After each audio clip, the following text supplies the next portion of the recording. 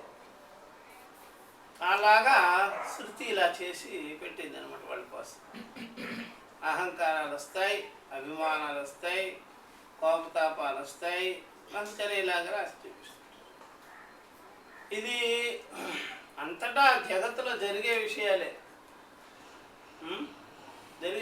కదా. మన రోడ్డు మీద పోతే ఇదే కనిపిస్తుంటాయి, ఇంట్లోనే కాదు, ఏం స్పెషల్ ఏం కాదు. రోడ్డు మీద ఏం కనిపిస్తాయి మనకు తెలుసు కదా. ఇటుపోండి అటుపోండి కనిపిస్తుంటాయి కదా, గ్రీన్ లైట్లు, రెడ్ లైట్లు, బారికేడ్స్ కనిపిస్తుంటాయి కదా. గుళ్ళ దగ్గర కూడా కనిపిస్తాయి, ఇటుపోండి అటుపోండి. ఈవెన్ వైకుంఠంలోకి పోతే కూడా కనిపిస్తాయి, తోసుకు రాకండ్రా అని. లైన్లో రండి, రైల్లో రండి. అక్కడ జై విజయులు అందుకే పెట్టారు. అన్ని చోట్ల ఉంటాయి జనాల కోసం, చూసుకోండి. కాబట్టి ఈ ప్రకారంగా చెప్తున్నారు. ఇప్పుడు బ్రహ్మయథాముక్త లక్షణం బ్రహ్మ కిల దేవేభ్యః అర్థాయ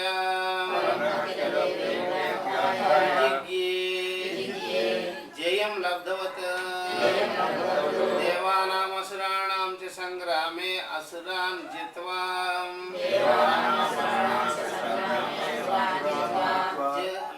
జగత్ అతితరా జగత్ ఆరాతీన్ ఈశ్వర సేతు భేతృన్ దేవేభ్యః జయం తత్ఫలం చ ప్రాయశ్చిత్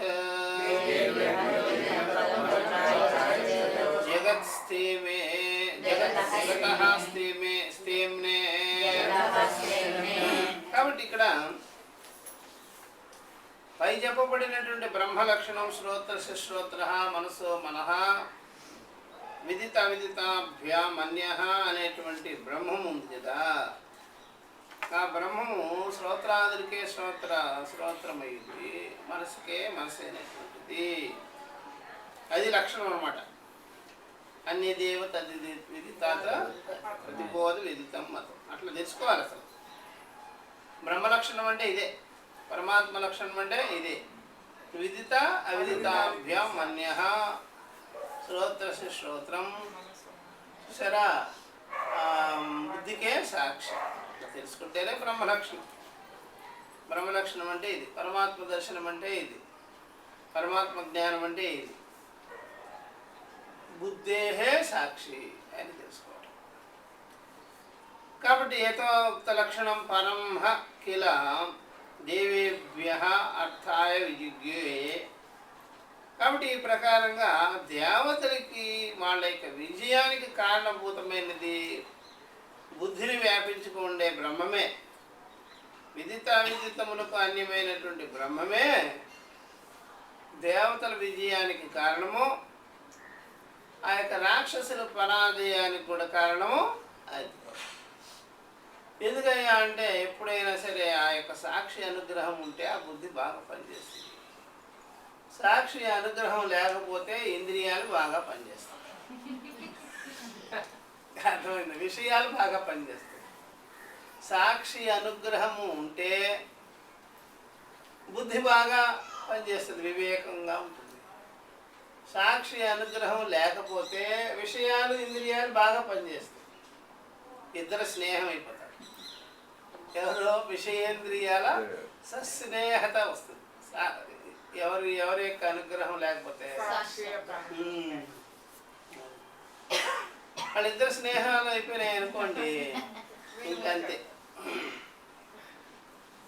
అప్పుడు గుర్రాలు మార్గాలు పగ్గాలు జోరుగా ఉంటాయి, అట్లా ఇంకంతే. సంసార గతి ఏవా. అందువల్ల సాక్షి జ్ఞానం కలిగించుకోవడమే సాక్షి అనుగ్రహం, ఆత్మానుగ్రహం. ఆత్మానుగ్రహం కలిగితే బుద్ధి ఏమవుతుంది? ఆత్మ సర జ్ఞానంతో, ఆత్మానుభవంతో, ఆత్మ వివేకంతో ఉంటుంది, ప్రసన్నమై ఉంటుంది. అది తెలుసుకోవాలి అంతే. మీకు సాక్షి అనుగ్రహం బాగా పరిపుష్టిగా పుష్కలంగా గాను ఉన్నట్లయితే మీరు స్వాత్మనీయేవ స్థితః ఆత్మన్యేవాత్మనా తుష్టః స్థిత ప్రజ్ఞస్తు. మీకు సాక్షి అనుగ్రహం సరిగ్గా లేదు, స్పష్టంగా లేదు, లేకపోతే మొదట తీర్థయాత్రలకు తిప్పుతుంది. ఎవరు? సాక్షి. సాక్షి అనుగ్రహం లేకపోతే మిమ్మల్ని బస్సు ఎక్కిస్తుంది, రైలు ఎక్కిస్తుంది, తీర్థయాత్రలకు తిప్పుతుంది. ఎందుకని? నువ్వు అంతేనే, ఇక్కడ కూర్చోవద్దు, రెస్ట్గా తిరుగు. సాక్షి అనుగ్రహం ఉంటే ఇక్కడే అవగతమైపోయి చిత్తం శాంతమైపోయి పరిపూర్ణంగా వివేకంతో ఆ యొక్క జ్ఞానం కలిగించుకొని హాయిగా, లేకపోతే తిప్పుతూ ఉంటుంది, అక్కడేమిటి ఇక్కడేమిటి ఇక్కడేమిటి. కాబట్టి తప్పనిసరిగా అన్నీ మనం చూడవలసింది, ప్రతిదాన్ని. కాబట్టి ఇలాగా పరమః కిలః దేవేభ్యః అర్థాయ విజిజ్ఞే జయం లబ్ధం. ఆ పరమాత్మ యొక్క అనుగ్రహం వలనే, ఆ జ్ఞానం వలనే, ఆ యొక్క సత్తా మాత్రంగానే ఎవరికైనా జయం కలిగింది. అది తెలుసుకోవాలి వాళ్ళు. నా యందు వ్యాపించుకోనున్నా, నాకు సాక్షిగా ఉన్నా, నా యందు ఉన్నటువంటి సమస్త భూతములు యందు ఉన్నటువంటి పరమాత్మే ఇలాగ ఈ విజయానికి కారణమని తెలుసుకోవాలి. ఎప్పుడైనా మన కష్టాలు బాధలు అవన్నీ వచ్చాయనుకోండి, ఇదంతా పరమాత్మ యొక్క అనుగ్రహం వల్లే మనకి ఈ విషయ సంప్రాప్తం కాలేదు అని కూడా తెలుసుకోవాలి. కర్మయోగం అంటే లాభమో నష్టమో కష్టమో సుఖమో పరమేశ్వరుడు మనకి ఆ ప్రకారంగా అవకాశాలు ఇస్తున్నాడు అనే తెలుసుకోవాలి. అది కూడా తెలుసుకోకపోతే ఇక అహంకారం వచ్చింది. అందుకని ఎవరైనా సరే ఇళ్ళల్లో కూడా పిల్లలు ఏడుస్తూ ఉన్నారనుకోండి, అమ్మ బుజ్జగిస్తుందా ఇంకొక ఏటేస్తుందా చెప్పాలా? బుజ్జగించారనుకోండి ఇంకా మీరు చెడలు వాటిని ఎరుగుతున్నారు. అమ్మ ఏం చేస్తుందంటే ఎప్పుడైనా సరైన అమ్మ, సరైన తల్లి ఏం చేస్తుందంటే ఇంకొక దెబ్బ వేస్తుంది, టప్ మాట. ఏడ్చేవాడిని అదేంటే అలాగే ఏడుస్తుంటే వేస్తావేంటంటే వాడికి ఏం పనికిరాని ఏడుపు, ఇదంతా పనికొచ్చే ఏడుపు కాదు అంటుంది. అంటే సరే ఏడ్చేవాడిని ఇంకో దెబ్బ వేయడం ఎందుకయ్యా అంటే ఇది యుక్తియుక్తమైన ఏడుపు కాదు, ఇది అయుక్తమైన ఏడుపు. ఎందుకు నా ఊరికి ఏడుస్తావు, నీకేమి తక్కువ వచ్చా అని ఒక దెబ్బ వేసేస్తాం. అలాగే ఏడుపును మనం సమర్థించామనుకోండి, ఇంకొక దానికి ఇంకొక రకంగా ఏడుస్తాం.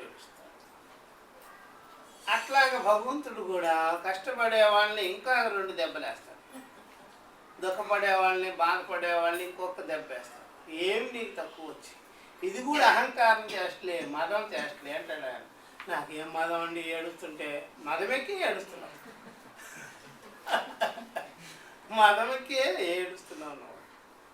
అదేమిటి, అది లేదు, అదే లేకపోవడం అనేది మదం. అది పరమేశ్వరుడు ఏం కొరత చేస్తాడని నువ్వు ఎవరి మీద డిమాండ్ చేస్తున్నావు అని కర్మయోగంలో ఉండే పద్ధతి ఏంటంటే ఏడ్చేవాడిని కూడా ఒక దెబ్బ వేస్తాడు,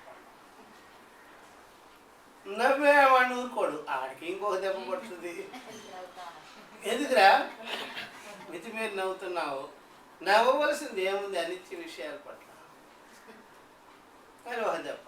ఏడ్చేవాడికి దెబ్బలు పడుతూనే ఉంటాయి, నవ్వేవాడికి కూడా పడుతుంది, పడకుండా మాత్రం ఉండవు. కాబట్టి ఏడుపు నవ్వుని రెండింటిని సాక్షిగా చేసుకొని చూసేవాడు ఉంటాడే, వాడికి ఒక్క దెబ్బ కూడా పడదు. ఎందుకని నువ్వు రెండింటి బ్యాలెన్స్ చేశావు. వీళ్ళిద్దరు బ్యాలెన్స్ చేయకపోవడమే అది అది బాగా తెలుసుకోవాలి. అలాగే ఇప్పుడు దేవతలకు పడుతుంది ముటికి, విర్రవైపోతుంది. కాబట్టి ఈ ప్రకారంగా దేవానాం అసురాణం చ సంగ్రామే అసురాన్ జిత్వా. చూసారా, ఈ విధంగా దేవతలు అసురుల్ని సంగ్రామంలో ఓడించి అసురుల మీద జయాన్ని పొంది మేమే జగత్తుని పాలించువారిమి, జగత్తు కంటే కూడా మేమే ఈశ్వరత్వాన్ని కలిగి ఉన్నాము, మాకంటే మా వల్లే ఇవన్నీ జరుగుతున్నాయి, నెరవేరుతున్నాయి అనుకునే స్థితికి వచ్చారు. ఈశ్వర సేతు భేతృన్ అని చెప్పేసినాడు దేవేభ్య. ఇక్కడ అంటున్నారు ఈశ్వర సేతు, ఈశ్వరుడి యొక్క వంతెన సేతు ఏమిటంటే వర్ణాశ్రమాది వ్యవస్థ. ఈశ్వర సేతు అంటే ఈశ్వరుడికి వంతెన లాంటిది. ఎప్పుడైనా వర్ణాశ్రమాది భేదం, ఆయా గుణం కలిగిన వాడు ఆయా పనుల్లో ఉండాలి. మందబుద్ధి వాడికి తగినట్టుగా ఎత్తుకోవాలి సాధన, మధ్యమ బుద్ధి వానికి తగ్గట్టుగా సాధన ఎన్నుకోవాలి, ఉత్తమ బుద్ధి సత్వబుద్ధి వానికి తగ్గట్టుగా సాధన ఎన్నుకోవాలి అనేవన్నీ ఆయనే నియమించాడు పరమేశ్వరుడే. ఆయా అంతఃకరణాలకు అనుగుణంగానే ఒక భిన్నమైన అంతఃకరణాలు భిన్నమైన సాధనలు చేయలే, దానికి తగ్గట్టుగా చేసుకోవాలి. అందువల్ల ఆయా గుణాలకి స్వభావాలకి అలవాట్లకి తగ్గట్టుగా ఎన్నుకుంటే మంచిది అని ఆయనే పెట్టాడు. శృతి ద్వారా, పెద్దల ద్వారా ఈశ్వర సేతువు అంటారు. చూసారా, ఈశ్వరుని యొక్క సేతువు వంతెన లాంటిది. దాన్ని ఆ ప్రకారంగా ఆ గుణాన్ని తగినట్టుగా ఆ స్వభావాన్ని తగినట్టుగా ఆ పని చేయాలి. వర్ణాశ్రమాది వ్యవస్థ అంటారు. వర్ణం అంటే గుణం, ఆశ్రమం అంటే ఆయా వర్గం. ఆ గ్రూపులో ఉండి పని చేసుకోవడం, అది టీం వర్క్ చెయ్యి అన్నమాట. ఒక టీంలో నుంచి ఇంకో టీంలోకి వెళ్ళకూడదు, ఆ టీం వాళ్ళతో కలిసి చేయడం బెటర్గా ఉంటుంది. అట్లా వేరే చోట పని చేయ చేస్తే ఇబ్బంది వస్తుంది అని పెట్టాడు. ఇవన్నీ రాను అంతఃకరణంలో ఉండేవన్నీ కూడా ఆ యొక్క సంస్కారాలన్నీ కూడా విత్డ్రా అవుతూ పోతుంటాయి. ఈశ్వర హి సేతు విధారణ, ఆయనే విధానం చేసేవాడు, ఈశ్వరుడే. సేతు విధృతి ఏషాం లోకానాం. చూసారా, ఈ లోకాదులకంతా కూడా సంభేదాయ ఆయనే సేతు, పరమేశ్వరుడే సేతు. తత్కృతం వ్యవస్థాచ సేతు ఉచ్యతే లక్షణయ. ఆయన కల్పించినవన్నీ చెప్పినవన్నీ కూడా సేతువు అని ఎందుకు కల్పించాయంటే ఆ వ్యవస్థ అనేది ఆ గుణాలకు తగినట్టుగా వాళ్ళకి పనికి వస్తుంది. లేకపోతే అదో గతి పని, ఏం చేయాలో మనకే తెలియదు. తద్భేతృ వినాశకాన్ని, దాన్ని భేదించటం, దాన్ని డిస్టర్బ్ చేసేదానికి పూనుకోకూడదు. దాన్ని డిస్టర్బ్ చేయడము అంటే మేమే చేసామంటే అప్పుడు దేవతలు ఇలాగ అన్నారు, మేమే చేసాం యుద్ధం, మేమే చేయం, మేమే వాళ్ళని ఓడించాము అనడం చాలా. అలాగా మనం ఓడిస్తే ఇతరులు ఓడిపోయేదానికి లేదు. వాళ్ళకి బుద్ధి ఆ విధంగా ఉన్నది, వాళ్ళకి లక్షణమో అలాగా ఉంది అన్నమాట. ఆ బుద్ధిలో ఆయన పరమేశ్వరుడి యొక్క అనుగ్రహం అలా ఉంది. కాకతాళీయంగా మనం అట్లాగా చేసినాం, వాళ్ళు ఆ ప్రకారంగానే కోరుకోతారు. అందుకనే ఇవన్నీ అట్లాగా సూటబుల్గా ఉంటాయి. కాబట్టి వాళ్ళు మేం చేసినాం అనుకుంటే చాలా పొరపాటు. అంతా పరమేశ్వరుడే సర్వభూతస్థుడై ఉండి ఆయా అనుగ్రహాల్ని ఆ గుణాలని ప్రసాదిస్తుంటారు. దీన్నే మనం ఆత్మ అనుగ్రహం ఉంటాం. చూసారా, లేకపోతే అంతఃకరణకు సాక్షిగా ఉండేవాడు ఆ ప్రకారంగా అనుగ్రహించకుండా కానీ ఉండినట్లయితే అంతఃకరణాలు ఆ విధంగా పనిచేయనే. అది కూడా అంతఃకరణ ధర్మాన్ని బట్టి అనుగ్రహిస్తుంటుంది, ఇతరత్ర మాత్రంగానే. అంతఃకరణ ధర్మం అలా ఉంటుంది, దానికి తగినట్టుగానే ఆయన ఆ సామర్థ్యాన్ని ఇస్తుంటాడు. కాబట్టి ఈ ఇంతేనమాట. ఇలాగ ఎవ్వరు దీన్ని బ్రేక్ చేయకూడదు. దేవతలు ఈరోజు విరవేగుతున్నారు. దేవేభ్య విజయం తత్ఫలం చ ప్రాయశ్చిత్వత్. సరే, దేవతలకు ఉండేటువంటి విజయం ఉంది కదా, తత్ఫలం ఉంది కదా, అవన్నీ కూడా ఆయన ఇచ్చిందే కానీ, ఆయన నిలబెట్టిందే కానీ వీడికి సొంతంగా ఎక్కడి నుంచి రానే రాని. అట్లా ఇచ్చింది ఈయనే, ఆ ఫలాన్ని విజయాన్ని ఇచ్చింది ఈయనే. ఇది మర్చిపోయి మేమే సంపాదించుకున్నామంటే మాత్రం పొరపాటు. కాబట్టి దేవతలు కర్మయోగ మార్గంలో ఉన్నారా, జ్ఞానంలోకి వచ్చారా? కర్మయోగంలో ఉన్నారు కదా, అది తెలుసుకోవద్దా? మాత్రం ఆ సిస్టమ్ తెలియద్దా? ఉపాధి గ్రస్తులై ఉన్నారు, ఆయా ఉపాధి యొక్క చేష్టలతో ఉన్నారు. వాడు పరమేశ్వరుడు గురించి తెలుసుకోవాలంటే ఇది ఇప్పుడు తెలిస్తే అది అప్పుడు తెలుస్తుంది. ఇది పరమేశ్వరుడు ఇచ్చిందే, ఇది ఈ అవకాశం అని వాళ్ళకి ఇప్పుడు ప్రస్తుతం తెలిస్తే అప్పుడు పరమేశ్వరుడి యొక్క జ్ఞానాన్ని కూడా వాళ్ళు కలిగించుకునేదానికి వీలు. అట్లా ఎప్పుడైనా సరే జ్ఞానం కలిగించుకున్న వాడికి అన్నీ బాగా తెలుస్తాయి. ఆయా గుణగణాలు ఎలా నడుస్తున్నాయి అనేది, ఆయా బుద్ధులు ఏ విధంగా ఉంటున్నాయి.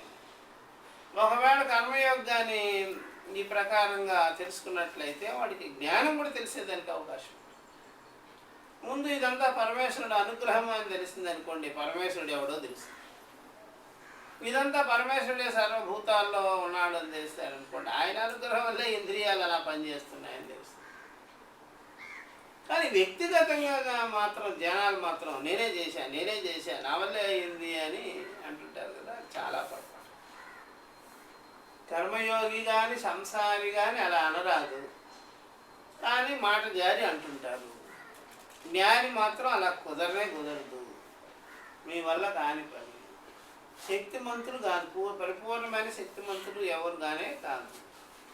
అంతా కలిపి సాక్షి అనుగ్రహం ఉండాలి. కానీ సాక్షి అనుగ్రహం లేకుండా, సాక్షి జ్ఞానం లేకుండా, బుద్ధిలో ఒక రకమైనటువంటి పరమేశ్వరుడి యొక్క భావం లేకుండా ఎవరికి వాళ్ళు ఇంద్రియ విషయ దృష్టి కలిగి ఎంత బలాన్ని పెట్టుకుంటారు?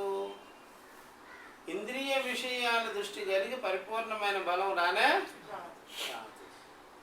అందువల్ల ఇప్పుడు భగవంతుడి గురించి అర్థం చేసుకుంటే అప్పుడు తెలుస్తుంది వాడికి, అన్నిటికీ ఆయనే ఈ బలం అని తెలుస్తుంది.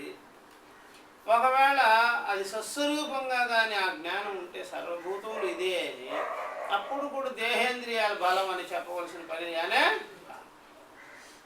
కాబట్టి బ్రహ్మవేత్త కూడా దేహేంద్రియాల బలం ఉంది అని చెప్పడు, ఇదంతా కూడా ఆత్మబలమే, చైతన్య బలమే అంటాడు.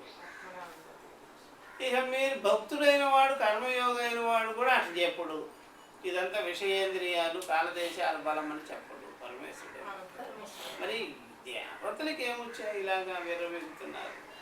మేమే చేసాము, వాళ్ళకి బుద్ధి చెప్పాల్సింది. కానీ శృతి ఇలాగ బయలుదేరి. అలాగా జనాలు ఎప్పుడైనా సరే భగవంతుడు ఉన్నాడు, దేవుడు ఉన్నాడు అన్నా సరే దాన్ని కూడా భేదాంశం చేసి చూస్తుంటారా?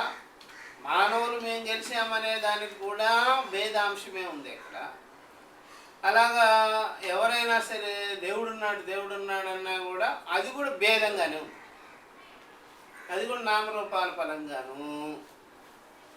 వీళ్ళ అంతఃకరణ భేదానికి సమానంగానే మా దేవుడు వేరు, మీ దేవుడు వేరు అని ఉంటుంది. మళ్ళీ ఇక్కడ పడ్డారు వచ్చి, ఇది కూడా పోగొట్టాలి కదా. ఇంతమంది ఉండలే, ఇంతమంది సూర్యుళ్ళు ఉండరు, ఎంతమంది ఇన్ని భూతాలు ఉంటాయా? అందరికి సమానంగా ఒకటే ఉంటుందా? అందరికి సమానమేనా, లేకపోతే ఎంతమందికి ఎన్ని రకాల? ఒకవేళ చూసినట్లయితే అల్లా కూడా ఇదంతా కూడా అల్లానే భూమి చేశాడు, వాయువు చేశాడు, సూర్యుడు చేశాడు అంటే అందరూ అలా చెప్తే ఎన్ని ఎక్కడున్నాయి? ప్రతి ఒక్కడు అలా చెప్తారు కదా. అట్లాగేమి లేనే, అందరికి సమానంగా ఉండే ప్రకృతి ఒక్కటే. పంచభూతాలు అందరికి సమానమా, లేకపోతే ఆయా దేవుళ్ళు ఆయా మతాలు వల్ల వచ్చాయా? సమానమే అన్నప్పుడు దేవుణ్ణి ఒకటి చేయాలి. దేవుణ్ణి ఒకటి చేయాలంటే పేరు మాత్రం ఎత్తకూడదు, నామరూపాల పేరు మాత్రం అక్కడ ఉన్నాడు ఇక్కడ ఉన్నాడు అని మాత్రం అనరాదు. మరేం చెప్పాలి? పరిపూర్ణంగానే సూది మనమప్పుడు సందు లేకుండానే మనకంటే అన్యంగా అనే చెప్పాలి. అలా చెప్పాలంటే మాత్రం అఖండమైన అర్థాలే ఉండాలి దాంట్లో. పూర్ణమని చూసారా, చైతన్యమని, జ్ఞానమని చూసారా, అణోరణీయాన్ మహతో మహీయానని ఆ మాటలే ఉండాలి. హృదయస్థమని అట్లా చెప్తేనే కుదురుతుంది, లేకపోతే కుదరదు. కాబట్టి ఈ ప్రకారంగా చెప్పవలసి వచ్చి చెప్తున్నారు. తస్య కిల బ్రహ్మణో విజయ దేవా అజ్ఞాదయ మహీయంత మహిమానం ప్రాప్తవంతః తదా ఆత్మసంస్థస్య ప్రత్యేగాత్మనః ఈశ్వరస్య సర్వజ్ఞస్య సర్వక్రియా ఫల సంయోజితో ప్రాణినాం సర్వశక్తేః జగతః స్థితిం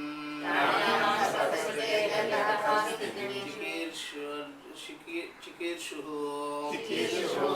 అయం విజయో మహిమా చ ఇతి అజానంతః ఏ దేవాః ఐక్షంతః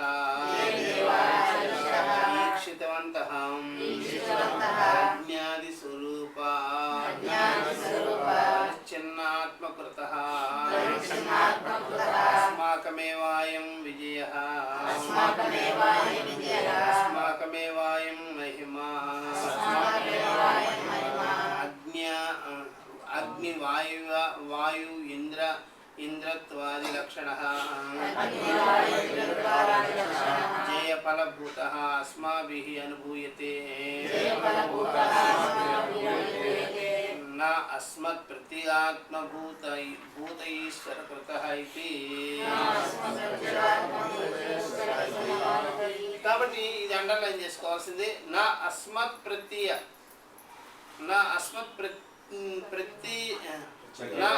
ప్రత్యేగాత్మభూత ఈశ్వరకృతః ఇది. ఇది అండర్లైన్ చేసుకోవాల్సింది.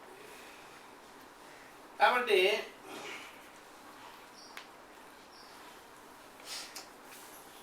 కనుక తస్య కిల బ్రహ్మణ విజయే, కిల అనేది ప్రసిద్ధార్థం అనమాట. కిల అనేది ప్రసిద్ధార్థం. పూర్వం ఉపనిషత్తులు ఈ చర్చలు బాగా ప్రసిద్ధంగా జరిగేవి. బ్రహ్మణ విజయే దేవాః, బ్రహ్మము యొక్క దాని వల్లనే విజయం కలిగింది దేవతలకి. అగ్ని, సూర్యుడు, అగ్ని, వాయువు, ఇంద్రుడు ఇత్యాది వీళ్ళ, వరుణుడు, వీళ్ళందరికీ అమహీయంత మహిమానం ప్రాప్తవంత. ఇప్పుడు మహిమాన్వితులై ఉంటున్నారు వాళ్ళు. వాళ్ళందరూ మంచి మహిమ, శక్తి, సమర్థత, ప్రఖ్యాతి కలిగి ఉంటున్నారు. ఇంద్రుడు, వాయువు, అగ్ని వీళ్ళందరూ కూడా. కాబట్టి వీళ్ళు విజయానికి ఆధారము ఎవరు? పరమాత్మే, బ్రహ్మమే. అది తెలియటం. కదా ఆత్మసంస్థస్య, ఆయన ఎక్కడో లేడు, ఆత్మసంస్థ భూతుడై ఉన్నాడు. ప్రత్యేగాత్మ స్వరూపుడయ్యే అంతరాత్మగా ఉన్నాడు పరమేశ్వరుడు. ఈశ్వరస్య సాక్షిమాత్రుడై, సర్వజ్ఞుడై. ఇదంతా అండర్లైన్ చేసుకోవాలి.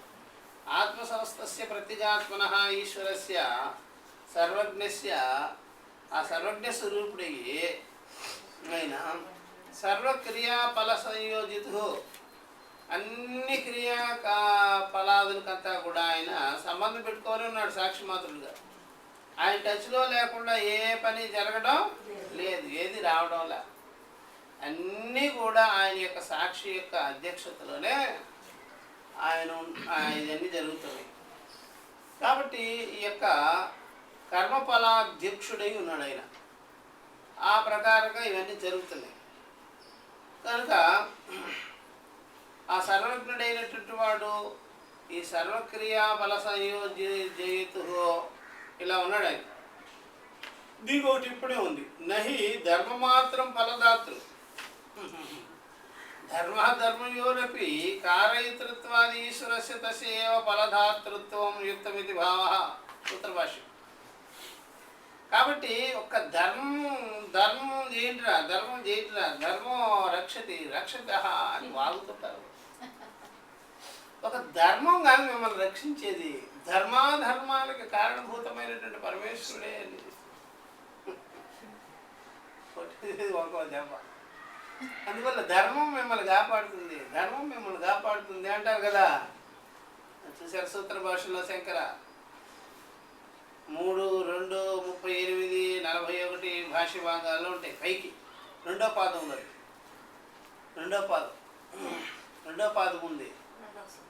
అది 3, 2, 38, 41 భాష్య భాగాలు ఉంటాయి. సూత్ర భాష్యం, బ్రహ్మసూత్ర భాష్యం. పైకి పోవాలి, తర్కపాదం అన్ని అక్కడ సాంఖ్యులకు చెప్పటం ఇదన్నా. నహి ధర్మమాత్రం ఫలదాతృ. చూసారా, ధర్మమే కాదు ధర్మం ఒక్కటే కాదు ఫలాన్ని ఇచ్చేది. ఈవెన్ ధర్మాధర్మాలకు రెండింటికి కూడా చేయించేవాడు, కారయితుడు చేయించేవాడు. ధర్మాన్ని చేయిస్తాడు మన చేతులతోనే, అధర్మాన్ని కూడా మన చేతులతోనే చేయిస్తాడు. మనం అలా మైక్యంలోకి వెళ్ళిపోతాం. ఆయన వశీభూతులై పనిచేస్తాం. ఎవరికి? సాక్షి. మనల్ని చెడ్డవాడు చేస్తాడు, మనల్ని మంచివాడు చేస్తాడు, మనల్ని ఆ విధంగా ఆడిచ్చేస్తాడు. ఎక్కడుండి ఆడిస్తాడు చెప్పండి? అంతఃకరణానికి సాక్షిగా ఉండి అంతఃకరణాన్ని ఆ విధంగా మనం చేసేస్తాం. ఈ అంతఃకరణలోనే ధర్మాధర్మాలు వచ్చి చేరేది. దానికే సాక్షి మాత్రమే ఉంటుంది. ఆయన వల్ల రెండు జరగాలి కానీ ఒక ధర్మం వల్ల అన్నీ నెరవేరుతాయంటే చాలా పొరపాటు. ధర్మాధర్మాలు ఆడించేవాడు ఉన్నాడు కదా, ఆయనే అన్నీ ఇస్తాడు. ధర్మం నన్ను రక్షించింది, ధర్మం రక్షిస్తుంది అనుకోవద్దు మీరు. ధర్మాధర్మయోరపి కారయితృత్వాత్ ఈశ్వరస్య. ధర్మాధర్మాలను రెండింటినీ కూడా చేయిస్తా అంటాడు. ఒక్కోసారి ఆత్మజ్ఞానం బోధించాలంటే ధర్మాధర్మాలు వదులు, ఇటు తిరుగు అని చెప్తాడు. అందుకనే ధర్మరాజు పప్పులు ఉడకల, భీష్ముడు పప్పులు ఉడకల కృష్ణుడు ముందర. ఎందుకని? 2 ఆకులు ఎక్కువ చదివాడు వెళకన్నా. వీళ్ళు ధర్మాధర్మాలు ఆకులు చదివితే ధర్మాధర్మాలను మించిన ఆకులు చదివాడు ఆయన. అందుకనే మీరు ఇక్కడే కొట్టుకుంటూ ఉండాల్సిందేరా, సాక్షి జ్ఞానం తెలుసుకోలేదు. కాబట్టి ధర్మాధర్మయోరపి కారయితృత్వాది ఈశ్వరస్య తస్యేవ ఫలదాతృత్వం. ఆయనే ఫలాన్ని ఇవ్వగలుగుతాడు. ధర్మాధర్మాలు కాదు మనకిచ్చేది, ఇదే సరైన భావం. కాబట్టి క్రియాఫల సంయోజయతు అని. అందువల్ల ఆయన సర్వకర్మ ఫలాధ్యక్షుడు. ఎవరో? ఈశ్వరుడు. క్షేత్రజ్ఞ, సర్వజ్ఞ, ప్రత్యేగాత్మస్వరూప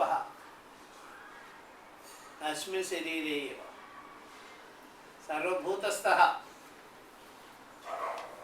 అభేదం చేసి చెప్పారు కదా, ప్రత్యేగాత్మగానే చెప్పారు, అప్రోక్షంగానే చూపించేసినారు. ఎవరిని? పరమేశ్వరుడు, పరమాత్మ. ప్రాణినాం సర్వశక్తే జగతః స్థితిం చికీర్షః అయం చికీర్షోరయం విజయః మహిమా చ ఇది అజానంతః. ఈ ప్రాణులు ఈ సర్వశక్తి స్వరూపుడైనటువంటి జగత్తు యొక్క సృష్టి స్థితి లయాదులకి జగస్థితికి కోరుకునేవాడు ఆయనే. కాబట్టి ఆయన్నే, ఆయన విజయాన్ని వీళ్ళు, ఆయన మహిమని వీళ్ళు చేసుకోలేకుండా పోతున్నారు. ఎవరు? ఈ దేవతను గుర్తించారు. జనాలు కూడా గుర్తించటంలా ఆయన. చూసారా? అందుకనే ప్రతి ఒక్కడు కూడా ఎప్పుడైనా సరే కొబ్బరికాయ కొడితే ఆయన వశమవుతాడని, కర్పూరం వెలిగిస్తే లేదంటే క్యాండిల్ వెలిగిస్తే లేకపోతే ఇంకేదో 4 రకాల ప్రార్థనలు చేసేస్తే ఆయన వచ్చేస్తాడు అనుకోవటం మాత్రం చాలా పొరపాటు. ఇట్లాంటి ప్రార్థనలు చాలా చూసినాను. అక్కడ వేదాలు కుప్పకట్టుకొని వచ్చి నన్ను ప్రభుత్వం ఉన్నా సరే నేను ఎవరికి అందుబాటులో ఉండను పోవయ్యా, ఎవ్వడికి.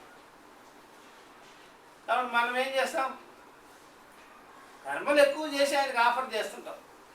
ఎందుకని మన యొక్క అతిశయాలు, మన గొప్పతనం, మన కర్తృత్వం బాగా ఉంది, కర్మలు చేస్తాం మనం, ఏదేదో ఆయనకు ఆఫర్ ఇస్తుంటాం. చూసారా, ఆఫర్ పొందేవాడు ఆఫర్ని ఇస్తుంటాడట. అందువల్ల ఇలాగా ఆయన్ని మీరు ఏం చేయలేరు. కాబట్టి ఆయన మహిమని, ఆయన యొక్క శక్తిని, సామర్థ్యాన్ని ఈ ప్రాణులు కానీ దేవతలు కానీ అర్థం చేసుకోలేకపోతున్నారు. అందుకని తే దేవాహ ఐక్షతవంత. కాబట్టి ఆ దేవతల్ని ఆయన చూశాడు సాక్షి మాత్రంగా. వాళ్ళ గుణాలని, వాళ్ళ బుద్ధ్యాది లక్షణాలని, వాళ్ళ స్వభావాన్ని, అంతఃకరణాన్ని, అభిమానాన్ని, అహంకారాన్ని, వాళ్ళ మందబుద్ధిని అన్నీ పరిశీలన చేశాడు ఆయన. ఎలా ఉంటున్నారు? తే దేవాహ ఈక్షతవంత. కాబట్టి ఆ ప్రకారంగా వీళ్ళందరూ కూడా, దేవతలు కూడా ఆయన చూస్తున్నారు. ఈక్షతవంత అజ్ఞాది స్వరూప పరిచ్ఛిన్న ఆత్మకృత అస్మాకమేవాయువు. నేను అగ్నిని, వాయువుని, నేను వరుణుణ్ణి, నేను ఇంద్రుణ్ణి అని వాళ్ళు మేము ఇంతే అనుకొని అలా ఆ విధంగా ఉపాధి అభిమానం కలిగిన వారి వాళ్ళు తెలుసుకున్నారు. మా విజయమే, మేమే చేశాం, మా యొక్క ఇండివిజువల్ మేమే ఇదంతా సాధించాం, మేమే చేసుకున్నాం, మా వల్లే అయింది అని.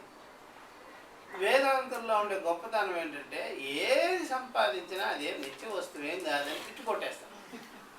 కర్మయోగి తెలుసుకోవాల్సిందంతా భగవంతుడు ఇచ్చింది అంటారు. ఇద్దరిలో అభిమానం ఎక్కడ ఉండేది? బాగా కర్మయోగుల్లో ఉంటుంది. ఎందుకంటే పరమేశ్వరుడు ఇచ్చింది పట్టుకు కూర్చుంటాడు. ఈ తత్వవేత్తలు ఏం చేసుకుంటారు, ఏది నిజం కాదు, ఇక్కడ ఒక్క సత్యం ఒక్కటే, ఏది నిజం కాదు. కాబట్టి ఈ ప్రకారంగా మేము చేసిన విజయం, మేము సంపాదించుకున్నదే, మా వల్లనే ఇవన్నీ ఉన్నాయి అని అజ్ఞాదులతో కూడుకొని స్వరూప పరిచ్ఛిన్నమయ్యి వాళ్ళు ఉపాధిగ్రస్తులయ్యి ఇలాగా ఇదే ఆత్మ, ఇదే సత్యం, దీని విజయమే ఇది అని అనుకోనున్నారు. టిప్పణి ఆత్మకృత అస్మాకమేవాయం విజయ అన్నారు. యద్యపి చెప్తున్నారు ఇక్కడ టిప్పణిలో, యద్యపి అజ్ఞాదయ పరమార్థత అపరిచ్ఛిన్న ఆత్మస్వరూపా ఏవా. అసలు నిజంగానే అగ్ని ఆదిత్యాదులందరూ కూడా చూసారా, స్వస్వరూపం మాత్రంగా పరమాత్మే, అపరిచ్ఛిన్నులేవాడు. అయినా సరే తథాపి అజ్ఞాది స్వరూపమేవ పరిచ్ఛిన్నం అస్మాకం ఇది అభిమానవశాః సంతః. అజ్ఞాదులందరూ కూడా ఆ శక్తి సామర్థ్యాలకి, ఆ ఉపాధులకి పరిచ్ఛిన్న భావాన్ని కలిగించుకొని ఉన్నారు. పరమార్థంగా అయితే పరిపూర్ణులే, అపరిచ్ఛిన్న స్వభావమే. కానీ ఈ ఉపాధి పరంగా అయితే, గుణాల పరంగా అయితే వాళ్ళు ఆ విధంగా ఇదే నిజం అనుకున్నారు కాబట్టి, అభిమానమే కలిగి ఉన్నారు కాబట్టి పరిచ్ఛిన్న స్వభావాలు అయిపోయారు. అభిమానవశాః, ఈ అభిమానం పెట్టుకొని వాళ్ళు సంతః అస్మాకమేవ పృథక్ అజ్ఞాది స్వరూపాణం అయం విజయ ఇది మన్య. అప్పుడు ఒక్కొక్క రకంగా నాదే ఇది, నేను ఇది చేశానని పనిచేసుకున్నారు. వాళ్ళందరూ కూడా నా విజయమే అని అనుకున్నారు. ఎవరికి వాళ్ళు, అగ్ని, వరుణుడు, వాయువు, ఇంద్రుడు, వాళ్ళందరూ నాదే ఇది, నేను చేశాను పెట్టేసి. అలాగా కలిగి ఉన్నారు అభిమానం. వాళ్ళు అపరిచ్ఛిన్నంగా మాత్రం తెలుసుకోలే, ఇది అందరిలో ఒకే తత్వం ఉంది, దానివల్ల ఈ పనులు జరిగాయి, ఇవన్నీ కూడా అని తెలుసుకోవాలి. రెండోది, మనం చేసినవన్నీ కూడా బ్రహ్మం అంత సత్యమేం కాదు అని అయినా తెలుసుకోవాలి. అది తెలియలా, ఇది తెలియదు. మనం ఏం చేసావయ్యా, బ్రహ్మం ఎంత సత్యమైనదో ఎంత సిద్ధమైనదో ఆ పనేం కాదు కదా. ఇది ఆ పని కాదంటే మాదే విజయం అని మాత్రం అన్నే. ఇంత జగత్తును పట్టుకొని మిథ్యా అన్నారు వివేకి, అది కూడా తెలియలే వాడికి. కాబట్టి అస్మాకమేవాయం విజయ, అస్మాకమేవాయం మహిమ, మాదే మహిమ అని వాళ్ళు ఆ దేవతలంతా ఒక్కొక్కరు ఒక్కొక్క రకంగా డిగ్రీలతోనే ఉన్నారు. వాళ్ళు మేము ఇంత చేశాం, మాది 100%, మాది 90%, మాది 80% అనుకునేసి. అగ్నివాయువాది ఇంద్రత్వాది లక్షణ జయ ఫలభూత అస్మాభి అనుభూతి. ఆ జయం యొక్క ఫలాన్ని, ఆ యొక్క యుద్ధ ఫలాన్ని, కర్మ ఫలాన్ని వాళ్ళు అనుభవించుకున్నారు మనసుతో, వాళ్ళ అభిమానంతో. మేమే గొప్ప, మేమే గొప్ప, మాదే మహిమ. నా అస్మత్, వాళ్ళు అనుకోలే ఇట్లాగా, నా అస్మత్ ప్రతిగాత్మభూత ఈశ్వరకృత ఇది. మా యందు సాక్షి స్వరూపుడై, ప్రతిగాత్మ స్వరూపుడై, చైతన్య స్వరూపుడై ఉన్నటువంటి ఆ యొక్క ఆత్మానుగ్రహం వల్లనే ఇదంతా జరిగింది అని మాత్రం. దేహేంద్రియాదులు, దాని అభిమానము, అహంకార లక్షణము అది పెట్టుకొనే మేమే చేశాం, మేమే చేశాం. ఇలాగా సగటు మనిషి ఎప్పుడైనా సరే నేనే చేశాను, నా వల్ల జరిగింది అంటాడు కదా. అది ఆత్మసత్తా మాత్రంగా జరిగింది అంటాడా, అహంకార సత్తా మాత్రం చేత జరిగింది అంటాడా? మరి అహంకారము దేహేంద్రియాదులు వదిలిన అహంకారమా, దేహేంద్రియాలతో కూడిన అహంకారమా? మరి ఎవరికి వాళ్ళు కేటాయిస్తే నువ్వు చేసింది ఏముండదు అక్కడ. అర్థమైందా? దేహేంద్రియాలతో కూడుకున్నది కదా అహంకారము. అప్పుడు కాళ్ళతో కూడుకుందిగా, కాళ్ళు తీసి. ఇప్పుడు చెప్పు, చేతులు తీసి. ఇప్పుడు చెప్పు నా విజయం విజయం అని. ప్రాణం తీసి. ఇప్పుడు చెప్పు నా విజయం అని. ఇంద్రియాలు తీసి. ఇప్పుడు నా విజయం అని చెప్పు. తలకాయ తీసి, పొట్ట తీసి, మనసు తీసి. మీరన్నీ తీసేసినారా, నేనే మాయమైపోతున్నా. ఎవరు సంసారి. అహంకారం మాయమైపోతుంది. ఇవన్నీ తీసేస్తే అహంకారం మాయమైపోతుంది. ఇవన్నీ పెట్టుకొని అహంకారం నేనండి. ఆ నేను ఎవరో కేటాయించాలని అన్ని మైనస్ చేస్తే అది మాయమైపోతుంది. ఇప్పుడు ఏమిటి వెళ్తున్నావు?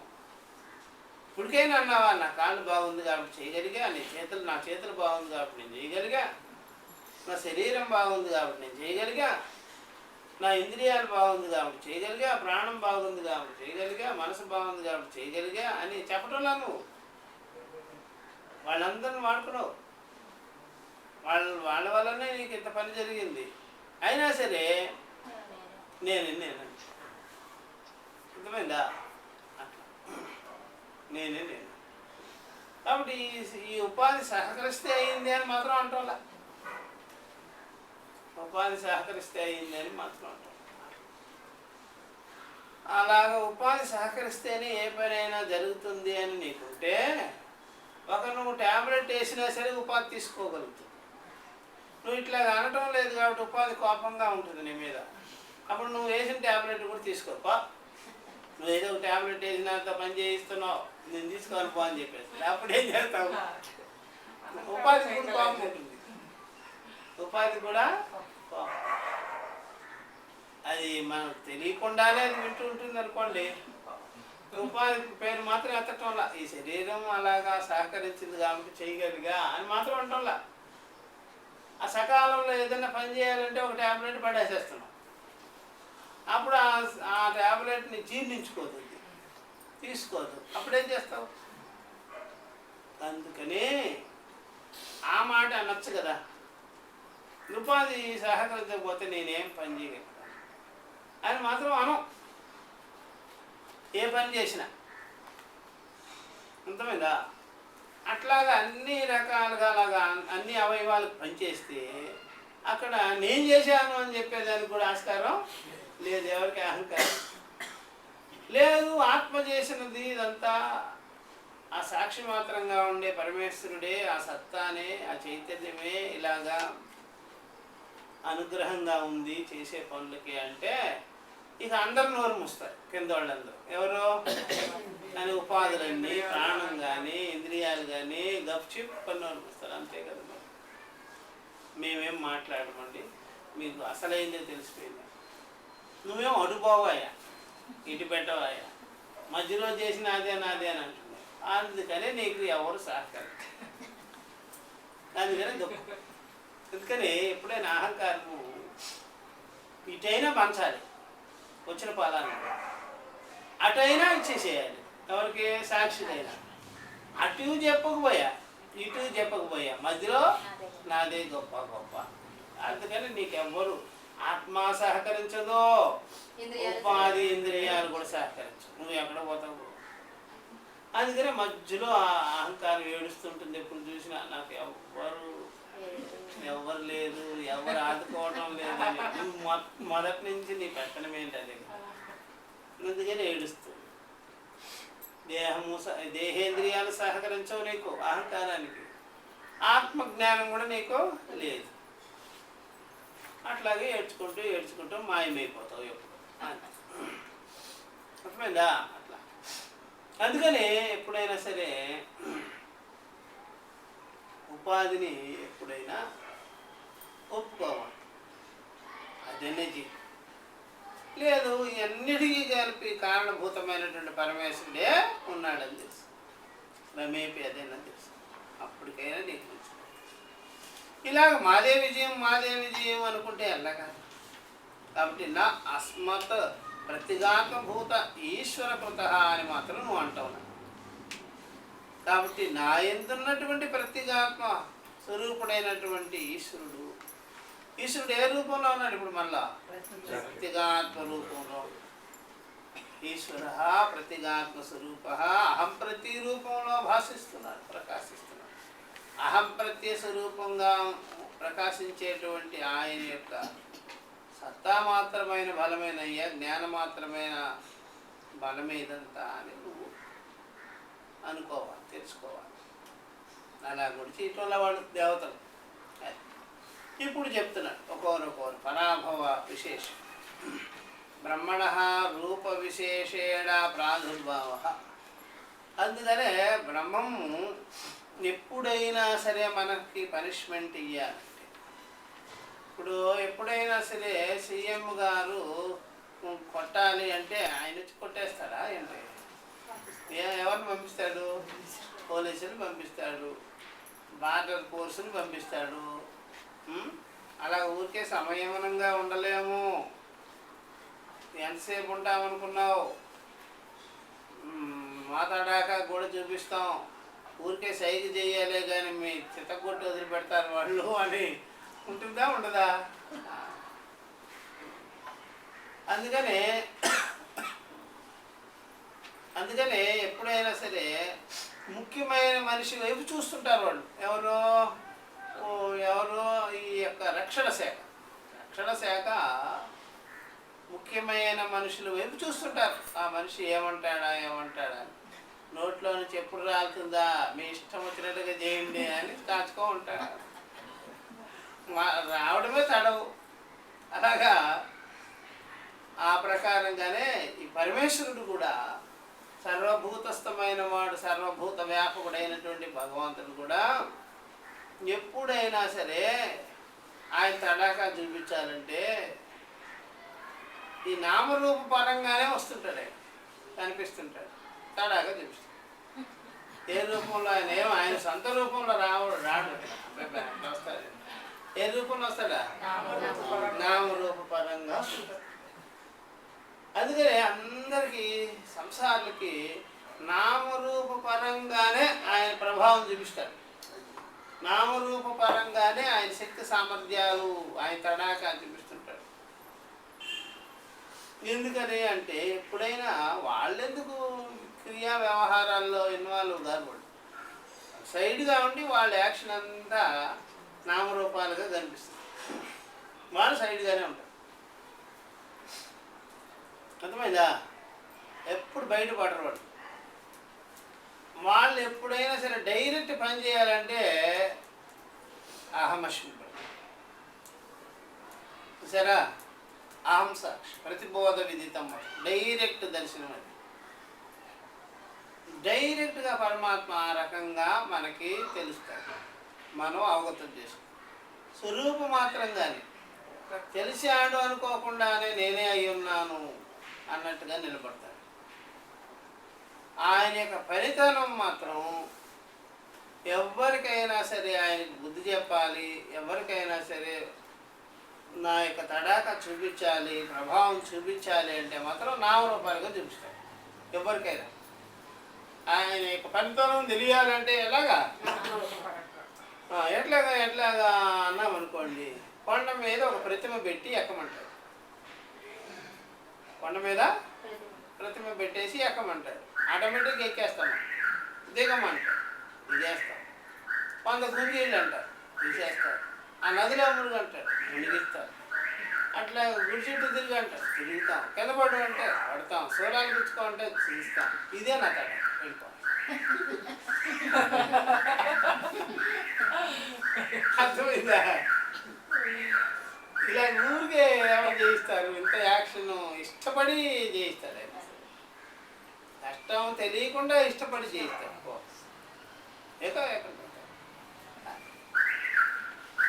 అలాగే భార్య బిడ్డలు అంతా క్రియేట్ చేసి మోహం అవకారాలు కలుగుతూ అలాగా అది కూడా ఇష్టంగానే చేస్తారు. అందుకని జగత్తులో సంసారులందరూ కూడా ఈ ప్రకారంగా అనుభవిస్తున్నారంటే ఆయన డైరెక్ట్గా అర్థం చేసుకోలేదు కాబట్టి, ఆ ప్రకారంగా విర్రవీగుతున్నారు కాబట్టి, తత్ఫలాలన్నీ కూడా ఇలాగ తెలియజేయాలి కాబట్టి, ఆయన మహిమ ఇలా తెలియజేయాలి కాబట్టి ఇట్లాగా క్రియేట్ చేసేసినట్టు తిప్పుతున్నాడు, తిప్పించుకుంటున్నాడు. చాలామంది నిద్రలేస్తే పరిగెత్తుతున్నారు, అదే ఆయన మహిమ. ఇవంతా ఇలాగ ఎందుకు జరుగుతున్నాయి అంటే భగవంతుడు అంతే ఇలా చేయిస్తున్నాడు వాడితో. వాళ్ళు మాత్రం ఏమనుకుంటున్నారు, మా వాళ్ళ కోసం చేస్తున్నా, మా బాలబిడ్డల కోసం చేస్తున్నా, అట్లా కనిపించాలి. నేను నా మీద వేయకుండా, అది కూడా పరమేశ్వరుడి మీద వేయకుండా, తిట్టుకోకుండా భార్య బిడ్డల మీద వేసేసుకుంటారు. ఆయన చేయిస్తున్నాడని ఇట్లాగా తిరగలేక చస్తున్నామండి అనకుండానే భార్య బిడ్డల మీద వేసేసి, వాళ్ళ కోసం మేము ఎంత కష్టమైనా పడాలండి, బిడ్డలకు అన్నాం కదా మేము, చెయ్యాలని ఇష్టంగా ఇష్టంగా చేసుకుంటుంటారు. అందుకని ఇప్పుడు ఈ అపవాదం ఎవరి మీదకి రాలేదు, పరమాత్మ మీదకి రాలేదు. ఎవడైనా సరే ఒక బాసు ఎవరినైనా చంపించాలంటే వాడి మీదకి రాకుండా చూసుకుంటాడు, ఇంక వేరే వాళ్ళ మీద చంపించేసేసి. అందువల్ల ఈ బాసు ఎవరి మీద ఎవరిని పసిగట్టకుండా ఆ పనులన్నీ అలా చేయించేసేసి సాక్ష్యం నేనేం చేయలేదు అన్నట్టు. చివరికి చూడబోతే ఆత్మజ్ఞానం కలిగిన తర్వాత అర్థమవుతుంది, నువ్వు బుద్ధికి సాక్షిగా ఉండి ఎంత పని చేయిస్తున్నావంటే బాబు, అవును నన్ను అర్థం చేసుకోలేదు నువ్వు, అందుకని అట్లా చేయించా. అర్థం చేసుకున్నప్పుడు నేను అసంగ ఇట్లాగా. కాబట్టి సర్వభూతాలు ఈ ప్రకారంగా ఏకం అనుభవిస్తున్నాయి. ఎవరెవరి దగ్గర పెట్టి చాకరంతా చేయిస్తుంది. ఆయన ఆ విధంగా స్వస్వరూపంగా అర్థం చేసుకుంటే ఏ వర్క్ లేదు, స్వరూపంగా అర్థం చేసుకోలేదు అనుకోండి వర్క్ చేయిస్తాడు. అందుకనే జనాలు ద్వైత ప్రపంచంతో కూడుకొని నానా ఇబ్బందులు పడుతుంటారు కదా. ఎప్పుడైనా సరే నేను చాలా గొప్పవాడిని అని ఫీల్ అయ్యారు అనుకోండి, లోకంలో మనం గొప్పవాడిని చేసేస్తాడు ఆయన. ఎవరు? భలే చేసేస్తాడు. నేను గొప్పవాడిని అంటే చాలమ్మా, రెడీగా ఉంటాడు పరమాత్మ గొప్పవాడిని చేసే పరిస్థితిని చేసేస్తాడు, పని అప్పచెప్పేస్తాడు. అంతే, చేసుకోబో. గొప్పవాడు కదా, చేసేస్తా. ఎందుకని ఆయనకి ఇప్పుడు ఆయన పని తగ్గించుకోవాలంటే జగత్తుని స్థితిగా ఉంచాలనుకోండి, అవన్నీ వాడుకుంటాడు, వీళ్ళందరినీ వాడుకుంటాడు. జగత్తు స్థితిగా ఉండాలి, వాడుకుంటాడు. అందుకని జగత్తులో ఆల్రెడీ జనాలు ఎలా ఉంటారు, అజ్ఞానంతో ఉంటారు కదా, ఆ అజ్ఞానాన్ని తన పనికి ఉపయోగించుకుంటాడు, తన పనికి ఉపయోగించుకుంటాడు. అందుకని ఇప్పుడు ఎవరెవరో కొంతమంది లీడర్లు ఎవరన్నా గొడవలు చేస్తున్నారు అనుకోండి, విద్యార్థులు వాడుకున్నట్టుగానే వాళ్ళందరినీ జనాలు వాడుకుంటారు. ఏది ఈ ధర్నాలు గిరణాలు స్ట్రైకులు చేసేటప్పుడు వాడుకుంటారు. ఎవరు కొంతమంది వృద్ధ పండితులు ఉంటారు కదా, వాడుకుంటారు.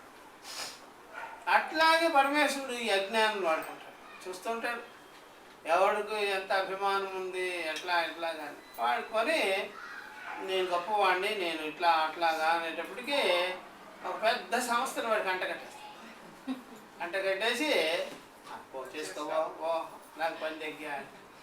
జగత్తు స్థితిగా ఉండాలంటే ఎవరిని వాడుకోవాలైనా? అజ్ఞానం, అహంకారంతో నేను చేస్తాను నా నీ జరుగుతాయి అంటారు కదా, వాళ్ళని ఉపయోగం చేసుకుంటారు. వాళ్ళని ఉపయోగం. దయ్యాలు భూతాలు కూడా ఎప్పుడైనా సరే కాస్త తెంగరబుచ్చిగా ఉంటారు కదా జనాలు, కొంతమంది ఏదేదో తెక్కగా ఉంటారు కదా అంతఃకరణాలు, వాళ్ళని వాడుకుంటాయి ప్రేతాలు భూతాలు, వాళ్ళలో సరబడిపోతాయి. అసలే తెక్కగా ఉంది అంతఃకరణం, ఈ అంతఃకరణం అని విడిపోతే భలే పనులు అవుతాయి. అట్లా అలాగా పరమేశ్వరుడి అహంకారాన్ని చూస్తుంటాడు. ఎవరికైతే అహంకారం కొద్దిగా కనిపిస్తుంటుందో దాన్ని ఉపయోగం చేసుకొని ఇంకా ఆ పని చేయి, ఈ పని చేయి, అలా చేయి, ఇలా చేయి అని వాడేసుకుంటాడు. ఈ ప్రకారంగా జగత్తుని స్థితిగా ఉంచాలి ఆయన. ఎవరో ఈ ఆత్మజ్ఞానం తెలుసుకున్న వాడితో స్వస్వరూప మాత్రుడయ్యి ఉంటాడు ఆయన. ఇంకా మిగిలిన వాళ్ళందరూ అభిమానంతో ఉండేవాడికంతా పని కల్పిస్తూ ఉంటాడు. ఆ రకంగా ఇప్పుడు వీళ్ళకి కూడా అలాగే చేసేసినట్టు. బ్రహ్మం యొక్క రూప విశేషేణ ప్రాదుర్భావ. ఒక రూపాన్ని కల్పించుకొని ఆయన నామరూపాన్ని కల్పించుకొని ఆయన ప్రత్యక్షమయ్యాడు. ఇప్పుడు చూపిస్తున్నాడు. తద్దేశాం విజిజ్ఞో తేభ్యో ప్రాదుర్బభూవ తన్న విజానత ఇమిదం యక్షమితి. కాబట్టి దేవతానాం ఆవిర్భూత బ్రహ్మస్వరూప అవిజ్ఞానం చూసారా. తద్దేశాం విజిజ్ఞో, మా యొక్క విజయానికి కారణభూతం మేమే అనుకునేటువంటి ఆ యొక్క దేవతలను చూసిన వాడై వాళ్ళ ముందు ఆయన వాలాడు, తోచాడు, ఆయన కనిపించాడు. కానీ వీళ్ళు స్వరూపాన్ని గుర్తించరా. ఆ ఎదురుగా ఎవరు నిలబడింది, ఎవరున్నారో గుర్తించలేకపోయారు. తత్తున్న విజానత గుర్తించరు. కిమిదం యక్షమితి. కాబట్టి దేవతలకి ఆయన ఆవిర్భూతుడయ్యి తోచి బ్రహ్మస్వరూప విజ్ఞానము తెలియని వారై ఉన్నారు. ఎదురుగా నిలబడ్డాడు, బ్రహ్మస్వరూప విజ్ఞానం లేదు కాబట్టి వాళ్ళకి అవగతంగానే కాకపోయేటప్పుడు చేసేవాడు. అందుకని మీకు బ్రహ్మజ్ఞానం కలిగితే అకర్తృత్వం వస్తుంది, బ్రహ్మజ్ఞానం కలగలేదు కర్తృత్వం వస్తుంది. ఇప్పుడు వాళ్ళకి కర్తృత్వం వచ్చేసేసి తెలియకపోయేటప్పటికే కర్తృత్వం. ఆ కర్తృత్వం వల్ల వాళ్ళు మా సామర్థ్యం ఎంత అనగానే వాళ్ళ ముందు ఆ పని పడేసేసి ఏదో పని అప్పచెప్పేసి ఇట్లాగా. కాబట్టి బ్రహ్మజ్ఞానంలో మాత్రం వాళ్ళు వెనుకంజలో ఉన్నారు, అన్ని వ్యవహారాల్లో మాత్రం ముందంజలో ఉన్నారు. ఎవరు? దేవత. అందుకని గడ్డి పరక అంటే బ్రహ్మజ్ఞానం అన్నమాట. జ్ఞానం వాళ్ళు ముందు పడేసేటప్పటికి బాగా వెనుకంజలోకి వచ్చేసినారు. వాళ్ళకి ఈ యొక్క మిథ్యాకర్మలు, మిథ్యాభిమానాలు, వ్యవహారాలు పడితే ముందంజలో ఉన్నారు. సరే, అది చూపించాడు. అందువల్ల ఎవరైనా ఎంత గొప్పవాళ్ళైనా సరే జ్ఞానము ఒక పరకంత, ఒక గడ్డి పరకంత ముందు పడేస్తే దానికి వెనకబడిపోతాం, అన్నిటికీ ముందైపోతాం. अभिमानईक्षणवताम् तद्ह किल येषां मिथ्या ईक्षणं विजिज्ञो विज्ञातवत् ब्रह्मा सर्वे क्षित्रुः तत् सर्वभूतकारणप्रयुक्तत्वात् देवानां च मिथ्या ज्ञानमुपलभ्य मा एव असुरवद्देवाः मिथ्याभिमानात् भवेयुः इति तदनुकम्पया देवान् मिथ्याभिमान अपनोत् अनेन अनुगृह्णीयाम् तेभ्यो देवेभ्योः किल अर्थाय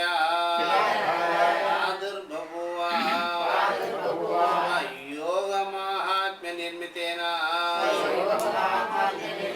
अत्यद्भुतेन विस्मापनीयेन रूपेण देवानाम् इन्द्रियगोचरे प्रादुर्बभूव प्रादुर्भूतवत् तत् प्रादुर्भूतं ब्रह्मन् अभिजानत नैव विज्ञातवन्तः देवाः किमिदं यक्षं पूज्यं महद्भूतमिति ఈ ప్రకారంగా వాళ్ళకు ఉండేటువంటి విద్యా అభిమానాన్ని చూసిన వాడి తప్పు తెలివితో కూడుకున్నటువంటి అభిమానం ఏర్పడింది వీళ్ళకి. తద్హాకిలా పూర్వం ఉండేదిలాగా ఉపనిషత్తులో చెప్పబడింది.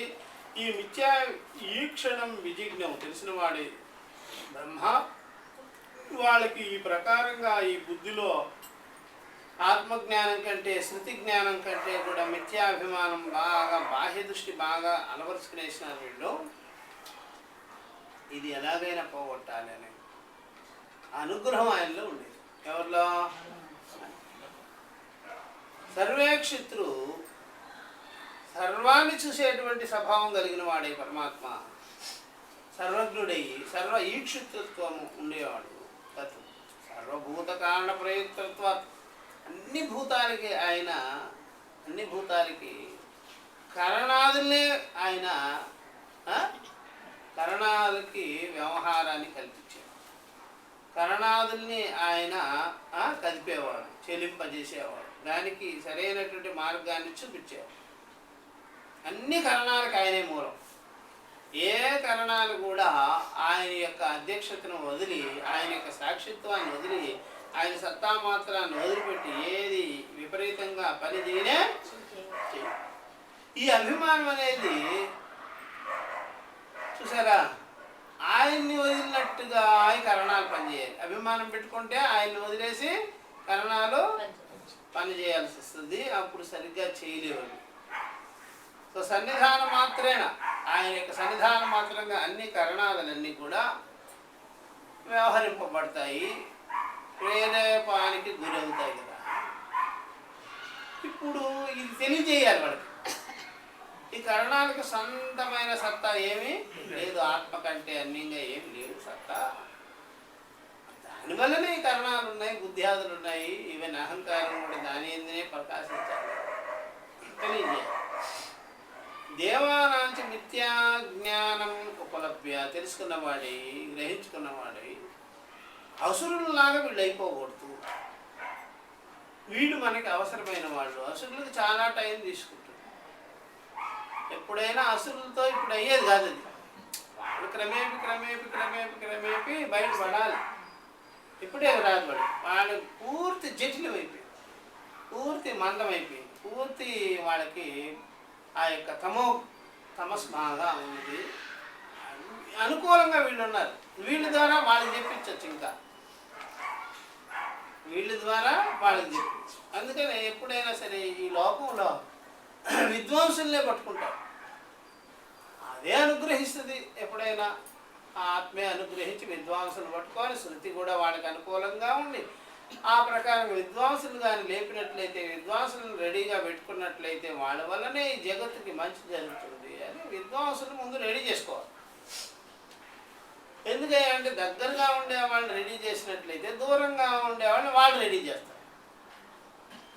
అర్థమైందా? దూరంగా ఉండేవాళ్ళని వాళ్ళు రెడీ చేస్తారు. అందుకనే ఎప్పుడైనా సరే విద్య అనేది ఎప్పుడు కూడా బాగా తెలుసుకోవాల్సినటువంటిది. గుంపులు గుంపులుగా తయారు చేయదు, ఒక్కొక్కరిని తయారు చేస్తుంది. ఎప్పుడైనా విద్య ఒక్కొక్కరిని తయారు చేస్తుంది. ఎప్పుడూ ఒక్కొక్కరు తయారవుతుంటారు, ఒక్కొక్కరు తయారవుతుంది, ఒక్కొక్కరు అవిచ్ఛిన్నంగా ఒక్కొక్కరే తయారవుతుంది. గుంపులుగా మాత్రం తయారు. అవిద్య అనేది గుంపుగా తయారు చేస్తారు. అది ఎప్పుడో ఒక్కొక్కసారికే, అది ఒకసారి ఒక గుంపు అంతే. గుంపు తయారైపోయి వెళ్ళిపోతుంది. ఇంకా మధ్యలో ఖాళీ. నిత్యము ఒకరొకరు తయారయ్యేది ఎవరా? విద్య. నిరంతరం జరుగుతూనే ఉంటుంది ప్రక్రియ.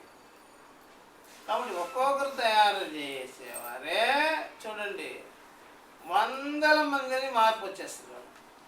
ఒక్కొక్కరు తయారు చేయడమే వందల మందిలో మార్పు వస్తుంది. క్రమేపి గుంపుగా తయారయ్యారనుకోండి, వాళ్ళకి చెప్పేది ఏముండలే, వాళ్ళే చేస్తారు.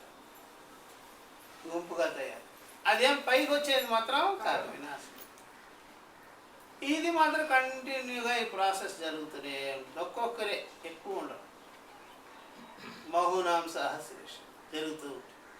అందుకని దేవతలను కానీ ముందు పట్టుకున్నట్లయితే, దేవతలకే ముందు అవసరం కాబట్టి విద్య, దేవతలను అనుగ్రహించుకున్నట్లయితే అసురులకు వాళ్ళే ఆటోమేటిక్గా చెప్తారు. అసురు ప్రవృత్తి కలిగినట్టు. కాబట్టి అసురుల వలె వీళ్ళు అయిపోకూడదు, వీళ్ళనే ముందు తీర్చిదిద్దాలి అనేటువంటి ఉద్దేశం పెట్టుకొని, అనుగ్రహం పెట్టుకొని, మా ఏవ అసురువద్దేవా మిథ్యాభిమానాత్ పరాభవీయు ఇది, ఈ విధంగా అసురుల వల్ల వీళ్ళు అయిపోకూడదు అనే ఉద్దేశంతో వాళ్ళ మీద అనుగ్రహ బుద్ధి కలిగి తదు అనుకంపయా దేవాన్, దేవతల విషయంలో ఆ యొక్క పరమేశ్వరుడికి అనుగ్రహం కలిగి మిథ్యాభిమాన అభిమానాన్ని తొలగించటం ద్వారా ఈ ప్రకారంగా వాళ్ళని అనుగ్రహించడం అవుతుంది అని వాళ్ళకి ఆయన అనేన తదా దర్పాది పరిహారేణ అపి భక్తాన్ అనుగ్రహణాతి పరమేశ్వర.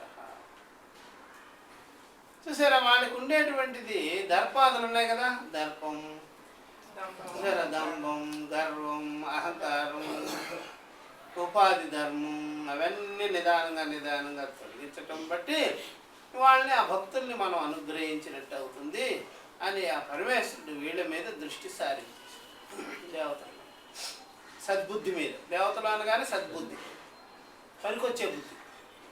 అది వెంటనే పనికిరాదు ఆ బుద్ధి. ఈ బుద్ధి, ఆ యొక్క సద్భావము వాళ్ళకి అంతఃకరణలోనే దొరికింది. చూసారా, ఇంద్రియాలలో సద్భావం దొరకదు. సద్భావం దొరికే స్థానం ఎక్కడ? అంతఃకరణం లెవెల్. ఇప్పుడు దేవతలు అంతఃకరణం లెవెల్లో దొరికారా, ఇంద్రియాల లెవెల్లో దొరికారా? అంతఃకరణం లెవెల్లో దొరికారు. వాళ్ళ దగ్గరికి పోయారు అనుకోండి, అసురుల దగ్గరికి, వాళ్ళు అంతఃకరణలో దొరకరు, ఇంద్రియాల్లో దొరకరు, విషయాల్లో దొరుకుతారు. అక్కడికి ఎవడు పోతారు? అంత చాలా దూరం. అది దగ్గరగా ఉండేది ఎవరో? అది విద్వాంసులకు దగ్గరగా ఉండేవాళ్ళు విషయాల లెవెల్లో వాళ్ళ, ఇంద్రియాల లెవెల్లో వాళ్ళ, బుద్ధి లెవెల్ వాళ్ళ. బుద్ధి లెవెల్ వాళ్ళు విద్వాంసులకు దగ్గరలో దొరుకుతారు. విద్వాంసులకి దగ్గరగా ఉండేది బుద్ధి లెవెల్ వాడు కావాలి. ఇంద్రియాల లెవెల్ పనికిరాదు, విషయాల లెవెల్ పనికిరాదు. చూసారా, అందుకనే దగ్గరగా ఉండాలి, అనుకూలంగా ఉండాలి, సద్భావం ఉండాలి, ఆస్తిక్యం ఉండాలి. వాళ్ళు పనిచేస్తారు. ఇక్కడ ఇంద్రియాల్లో ఉండేవాళ్ళు, విషయాల్లో ఉండేవాళ్ళు ఆస్తిక్య భావం ఉండవు. ఇంద్రియ విషయాలలో రమించుకునేవాళ్ళు, తిరిగేవాళ్ళు, స్వభావం కలిగిన వాళ్ళు ఆస్తిక్య భావన, సద్భావము, నిలకడైన భావము ఉండనే. ఎందుకని ఇంద్రియాలు వాటి విషయాలు ఆ విషయాలు అవన్నీ నామరూపాలు మారుతూ ఉంటాయి కాబట్టి అలా ఉండనే ఈ మనసు లెవెల్ కూడా అంతే. బుద్ధి లెవెల్ మాత్రం ఒక నిశ్చయంగా దొరుకుతుంది కాబట్టి వీళ్ళకి దొరికింది, ఆ పరమేశ్వరుడికి దొరికింది. ఇక్కడే చెప్పాలి అని వాళ్ళ మీద అనుగ్రహం పెట్టుకొని వాళ్ళకంతా దర్పాది దోషాదులంతా తొలగిస్తూ ఆ భక్తులను అనుగ్రహించాలి అనేది పెట్టుకున్నాం పరమేశ్వరుడు. ఇది తేభ్య దేవేభ్య ఇలా అర్థాయ. ఈ ప్రకారంగా ఆ దేవతలు పూర్వం ఇలాగ విర్రవీగుతుంటే వాళ్ళ దర్పాదులంతా కూడా వాళ్ళకి చూపించాలి, మా దర్పాది దోషాలన్నీ వాళ్ళకి తెలియజేయాలి అనే ఉద్దేశం చేత ఈ విధంగా. కాబట్టి మనం అంతఃకరణంతో ఎలా చేస్తున్నామో, మనం ఎలా ఉంటున్నామో, మన యొక్క స్వభావం ఎలా ఉంటుందో అని మనకే తెలియదు ఒక్కోసారి. మన మొహం కూడా మనకు కనిపించదు, చూసారా, అద్దం పెట్టుకోకుండా. అందుకని అద్దంలో చూసుకుంటుంటే మనం ముఖం మనకు తెలుస్తుంది కదా. అందుకే అంతఃకరణ ధర్మాలు కూడా మనకు తెలియదు వెంటనే, మన అంతఃకరణ ధర్మాలు తెలియదు. మామూలు జనాలకి అసలు తెలియదు. మామూలు జనాలు కూడా మన అంతఃకరణాన్ని పసిగట్టలేదు, వాళ్ళ అంతఃకరణం కూడా అలాగే ఉంటుంది. కాబట్టి విద్వాంసులైతే కనిపెట్టేస్తారు ఏమిటి అంతఃకరణం ఇలా ఉంది అని. కొంతమంది ఏంటంటే ఇళ్లలో అలవాటు ఏంటంటే ప్రతిదానికి బాగున్నావా, బాగానే ఉన్నావా, వాళ్ళకి అంటున్నామని కూడా తెలియదు. అందుకని వాయిస్ రికార్డు కావాలి, అవి చేసి ఎవరు లేనప్పుడు అది వినిపించాలి. ఏమిటి నేను ఇలా మాట్లాడుతున్నానా, మరి నీకే తెలియదు, ఏమేమి జవాబులు చెప్తావు, ఎలా చెప్తావు, నీ సంగతి అంతా వాయిస్ రికార్డు పెట్టావు. మాటకి పొంతలు లేకుండా ఏది పడితే అది మాట్లాడటము. ఒకవైపు నుంచి నిదానంగా సౌండ్ వస్తుంటే నువ్వు హైయెస్ట్లో సౌండ్ పెట్టాల్సిన పనే వచ్చా, దానికి సమానంగా పెట్టాలి కదా. అంత సౌండ్ అయితే అట్లా అది తెలియదు అనమాట. అందుకని అర్థంలాగా వాయిస్ రికార్డు లాగా ఉండాలి. అది ఎవరన్నా చెప్పితే అయినా వినాలి, ఏమిటి ఆ సౌండ్ ఏంటన్నా బాగా మాట్లాడచ్చు. ఇట్లా అంతఃకరణంలో తలంపులు ఎలా పనిచేస్తున్నాయో అనే దానికి అర్థం లేదు మన దగ్గర.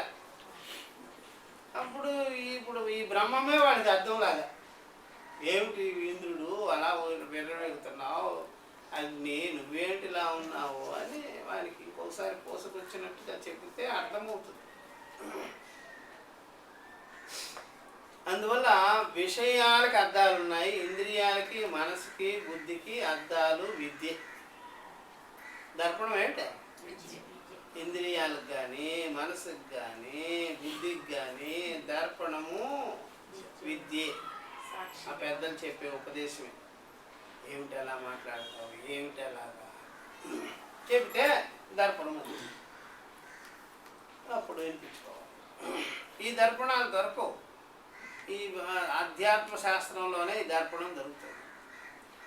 ఇంద్రియాలు మనస్సు బుద్ధి దాన్ని చూపించేది, విషయాలు చూపించేది ఉందా లేదు దర్పణం, బయట దొరుకుతుంది కదా, మొహం చూసుకోవచ్చు కదా.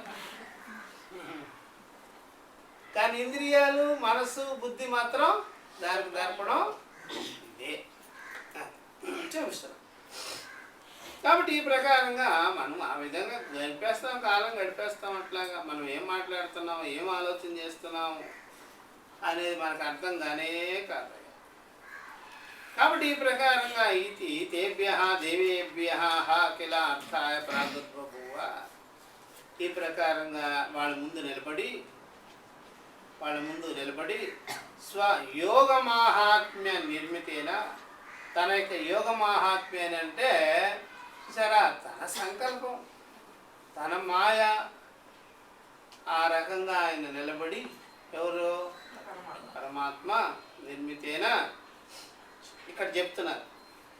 యోగ మాహాత్మ్య నిర్మితేన అనే దానికి యోగ యుక్తి ఘటన గుణాన, గుణముల యొక్క యుక్తి, గుణయుక్తి అంటారు, గుణాల యొక్క యుక్తి.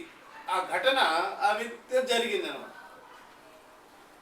మాయేతి యావత్, అంత మాయి కల్పించుకున్నది. తథా దేవానుగ్రహార్థం స్వేచ్ఛయా మాయామయం రూపం స్వీకృతవత్ బ్రహ్మ.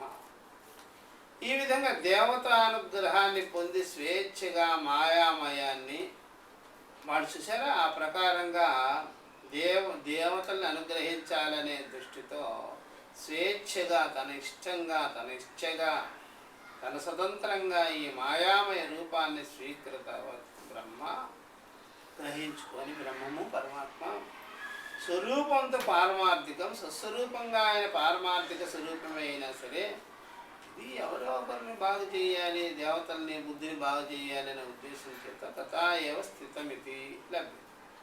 పారమార్థికంగా ఉంటూనే ఇలాగా ఒక రకమైన జలం వచ్చింది, ఇలాగా చేశారు.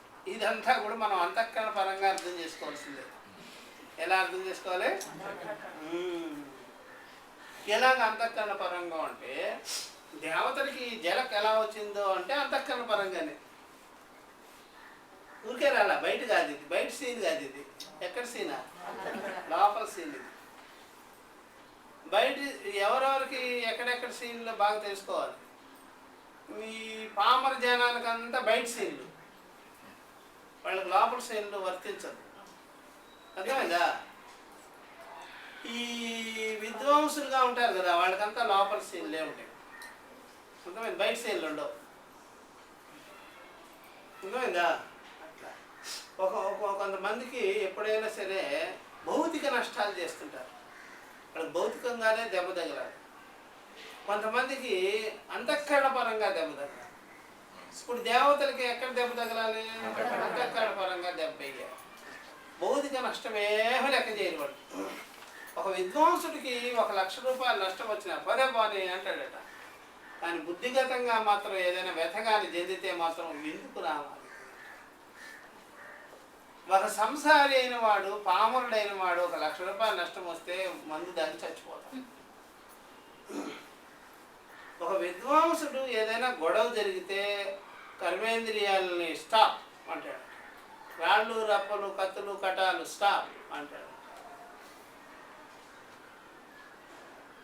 ఒక తామసికమైన బుద్ధి కలిగిన వాడు, మామూలుగా స్థూల బుద్ధి కలిగిన వాడు ముందు కర్మేంద్రియాలు లేస్తాయి, చేతులు లేస్తాయి, కాళ్ళు లేస్తాయి, నోరు లేస్తుంది, రాళ్ళు రప్పలు లేస్తుంది అని. ఇప్పుడు మళ్ళీ పోలీస్ స్టేషన్కి పోతాడు, అది 100 రూపాయలకి ఒక 500 ఖర్చు అవుతుంది. ఎంత అయింది ఖర్చు? ఎంత ఖర్చు అయింది? వాడిని కొట్టే, వీడిని కొట్టే, వాడి మీద ఏదో చేసి ఆ చివరికి కేసు పెట్టే బోర్డు వచ్చిందా లేదా? అది విద్వాంసులు ముందుగా పసిగట్టుంటారు కాబట్టి చిన్న చిన్న విషయాలకు అట్లాంటివన్నీ చేయకూడదు, పెద్ద రామాయణం అయిపోద్ది అనుకొని వాళ్ళు స్టాప్. వాళ్ళకి బుద్ధిగతంగానే నష్టాన్ని చూస్తుంటారు. ఎవరో విద్వాంసులు. పామర జనం అంతా భౌతికపరమైన నష్టాన్ని నష్టం అంటుంటారు. నష్టాన్నే నష్టం అంటుంటారు. తేడా. అందుకని దేవతలకి అభిమానపరంగా, అహంకారపరంగా, బుద్ధిపరంగా నష్టాన్నే నష్టం అనుకోని ఉన్నారు వాళ్ళు. అందుకని అభిమానం వాళ్ళ లోపలకే ఉంది. అందుకని ఇక్కడ పరమాత్మ ఆ లోపలే వీళ్ళని అణచాలి, వీళ్ళకి బుద్ధి కలిగేటట్టుగా చేయాలి అని వాళ్ళకి కనువిప్పు కలిగించారు లోపల. అర్థమైందా? అందుకని ఎవరికైనా సరే కొంతమందికి నష్టము కష్టము అనేది భౌతికంగానే చూపించాలి, కొంతమందికి చెప్పాలి, మాటగా చెప్పాలి, అర్థంగా చెప్పాలి. అందువల్ల దేవతలకి ఆ రకంగా చెప్పాలి. ఈ రెండు ఉన్నాయా లేదా ప్రపంచంలో? బయట చూపించే నష్టాలు ఉన్నాయి, లోపల కలిగే నష్టాలు ఉన్నాయి. అది బాగు.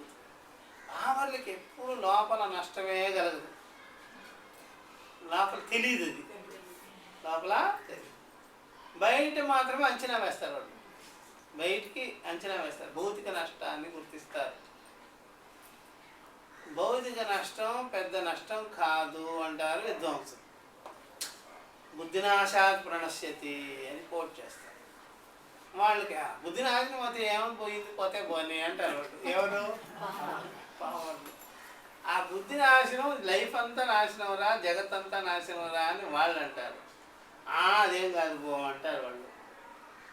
సరే, బుద్ధి నాశనము అనేది పెద్ద నాశనం కాదు అని వాళ్ళకి, కానీ బుద్ధి నాశనమే సర్వనాశనం అని వీళ్ళు.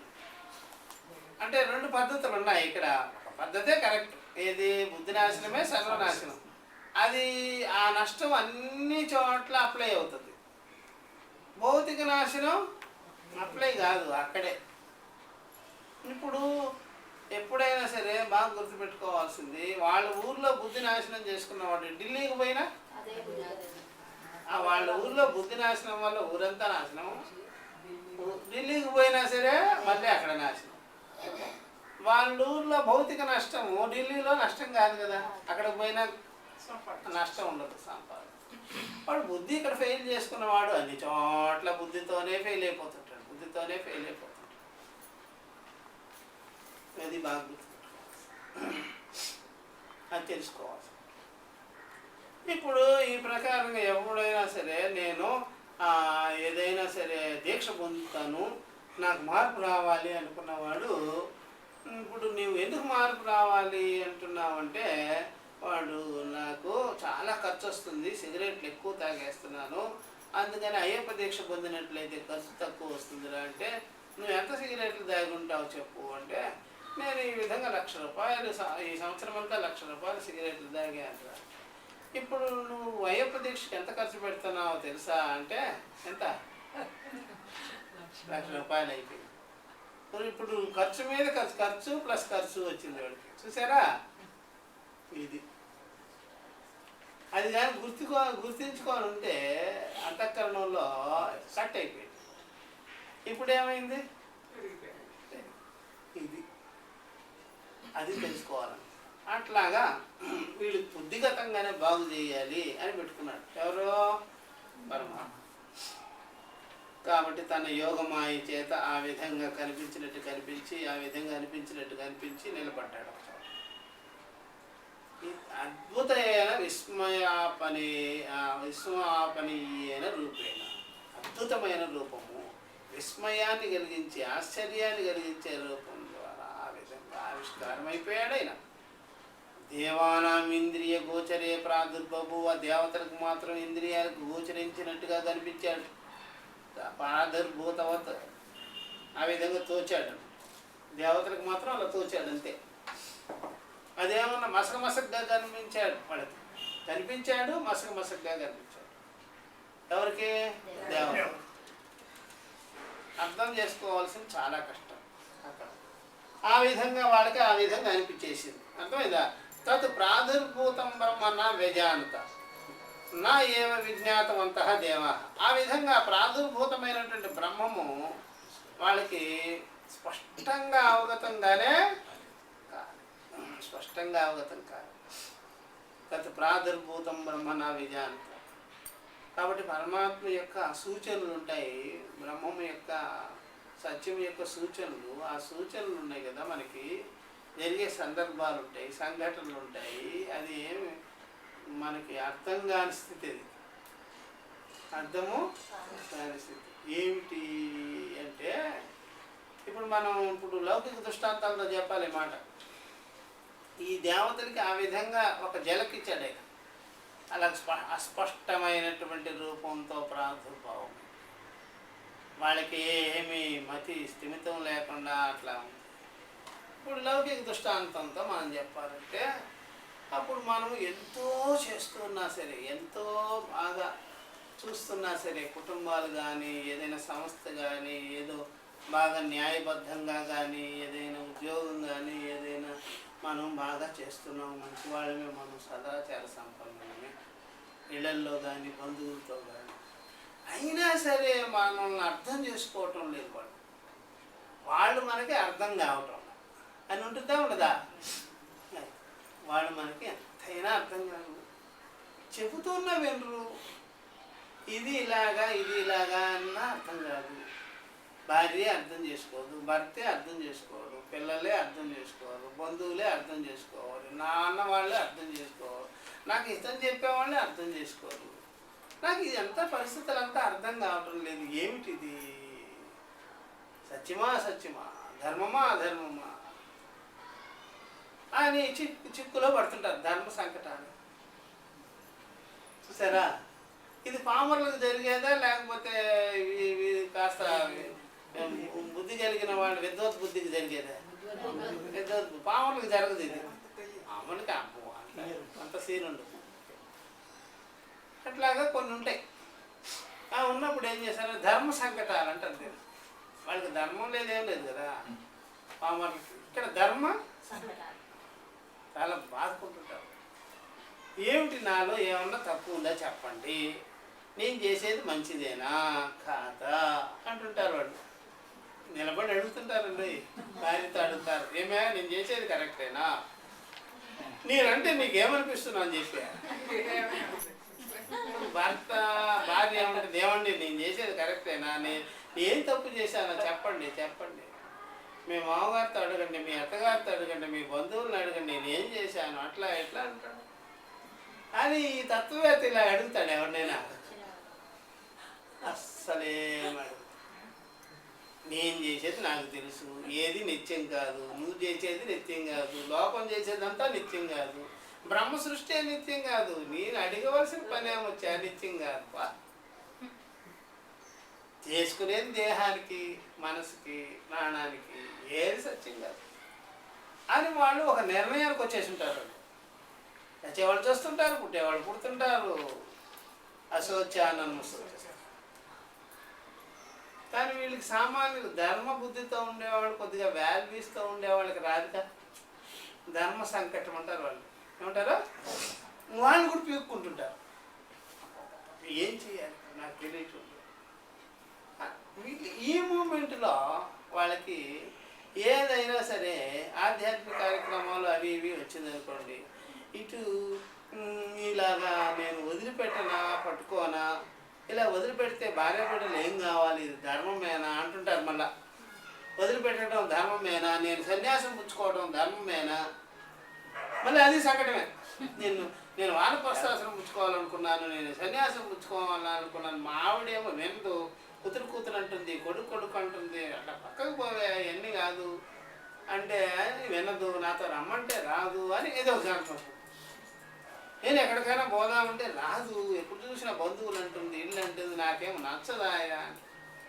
ఇది తత్వవేత్తకి ఇది సందేహాలు ఉంటాయి. ఇట్లాంటివన్నీ ఆయన లెక్కలో పెట్టుకునే, నువ్వు వస్తే ఎంత రాకపోతే ఎంత అని ఒకే ఒక తీర్మానం. లేకపోతే ఎక్కడికి పోయినా ఏముందిలే కానీ కానీ వాళ్ళింటికి రాను, వీళ్ళింటికి రాను, ఆ బంధువులతో మాట్లాడు, నీ బంధువులతో మాట్లాడు, వాళ్ళు ఎంతెంత చేసినారు, మనకి ఎంతెంత గొడవ చేసినారు, ఇట్లాంటివన్నీ ధర్మ సంకటాలు అన్నమాట. అర్థమైందా? ఇలాంటి సందర్భంలో ఉండేటప్పుడు అప్పుడు అంతఃకరణానికి సరైన న్యాయం, సరైన నిర్ణయం తెలియకపోయేటప్పటికి అప్పుడు నువ్వు గొప్ప అనుకుంటావు, ఈ ప్రపంచంలో ఏం గొప్ప ఇప్పుడు తేల్చుకోలేకపోతున్నావు అని ఈ యొక్క పరబ్రహ్మం యొక్క సూచన. నువ్వు ఎన్ని తెగొట్టుకోవాలంటే, ఇవన్నీ సరిగ్గా నిర్ణయానికి రావాలంటే నీ గొప్పతనం అనేది ఫాల్సు, నీ అభిమానం అనేది ఫాల్సు, నేనేదో ఇక్కడ ఏదో విరగదీసేశాను అనుకునేది అంతా ఫాల్సే. కాబట్టి బ్రహ్మజ్ఞానం కలగకుండా ఎవరికి కూడా సత్యం అనేది తెలియదు. అందుకని ఇప్పుడు నువ్వు అది తెలుసుకుంటే కానీ నీకు ఈ ప్రకారంగా నీ అంతఃకరణలో జరిగినటువంటి పరాభవాదులన్నీ కూడా సరిగ్గా నిర్ణయానికి రానే. ఇట్లా అంతఃకరణంతో సతమతమైపోతుంది చాలామంది. ఏది మంచి ఏది చెడు చాలామందికి వచ్చి అడుగుతుంటారు, వచ్చి స్వామి ఇంట్లో ఉండడం బెటర్ అంటారా, బయటికి వెళ్ళడం బెటర్ అంటారు, ఎక్కడ ఉండడం బెటర్ అంటారు, ఏ ఊళ్ళో ఉండడం బెటర్ అంటారు. ఎన్ని సంశయాలే వాళ్ళు, ఏ ఊళ్ళో ఉండాలి స్వామి చెప్పండి, ఎలా ఉండాలి అట్లా చెప్పండి ఇట్లా చెప్పండి అంటే మళ్ళీ విధి నిషేధాలు పట్టుకుంటాయి వాడిని, అది పట్టుకుంటాయి ఇది పట్టుకుంటాయి అన్నీ వదిలించుకోవాలి ఇప్పుడు. అందుకనే అప్పుడు సరైన సమాధానం ఏం కావాలి వాళ్ళకి. కాబట్టి చేసినంతకాలం ఉద్యోగం చేస్తారండి, రిటర్న్ అయిపోతే కూడా వాళ్ళకి పెద్ద ప్రాబ్లం. అయ్యో ఇన్నాళ్ళు ఆఫీసులో ఉన్నాను, ఇప్పుడు ఇంట్లో ఉండాలంటే నా వల్ల కావడం లేదురా బాబు అనుకుంటా. అర్థమైందా? ఇంట్లో ఉండలేరు వాళ్ళు, వాళ్ళ వల్ల కాదు, ఉండలేకపోతున్నా. సరే అమెరికా వస్తాను, నేను అక్కడ ఉండలేను, ఎవరు నాతో మాట్లాడినాడు. మరి ఏం చేయాలి అనుకున్నావు చెప్పు. మరి ఆశ్రమంలో పోతే నన్ను ఎవరు పట్టించుకోవటం లేదు అంటే అంతే. మరి ఎక్కడికి పోవాలనుకున్నావు చెప్పు, ఏమవ్వాలనుకున్నావు? అందుకని వీళ్ళందరికీ కూడా ఈ అహంకార భంగమే కదా ఇదంతా. ఎట్లా అంటున్నారంటే అహంకారం చూసారు, బాధగా ఉంది. అహంకారం ఇప్పుడు ఓడిపోయినట్ట గెలిచినట్ట. ఇదివరకు ఏమన్నావు, నాకేమన్నావా? ఇప్పుడు ఈ సంకటాలు వచ్చినప్పుడు ఇదే పరమేశ్వరుడు యొక్క జలం. ఇట్లాంటివన్నీ టిప్స్ వదులుతుంటాడు, సంశయాలు సందేహాలు అవన్నీ వదిలేటప్పటికి దానికి తట్టుకోలేమన్నమాట. ఆ కాస్తంత ఆలోచనలో సంశయాలు ఇలా పడేస్తుంటాడు. సంఘటనలు వస్తుంటాయి కదా అంతఃకరణంలో. ఇప్పుడు ఏమీ లేదు, అంతా మీ ఇంట్లో మీకు మీ ఆవిడే ఏం చేసినారు పండి మీరు చేసినారంటారు. ఏం చేశారు జీవితకాలంలో అన్నారు అనుకోండి, అది అహంకారం లోపల ఉన్నది అనుకోండి. ఇప్పుడు అహంకారానికి ఆ గడ్డి పరక ఏమవ్వాలి? ఏమి అట్లా అన్నావు,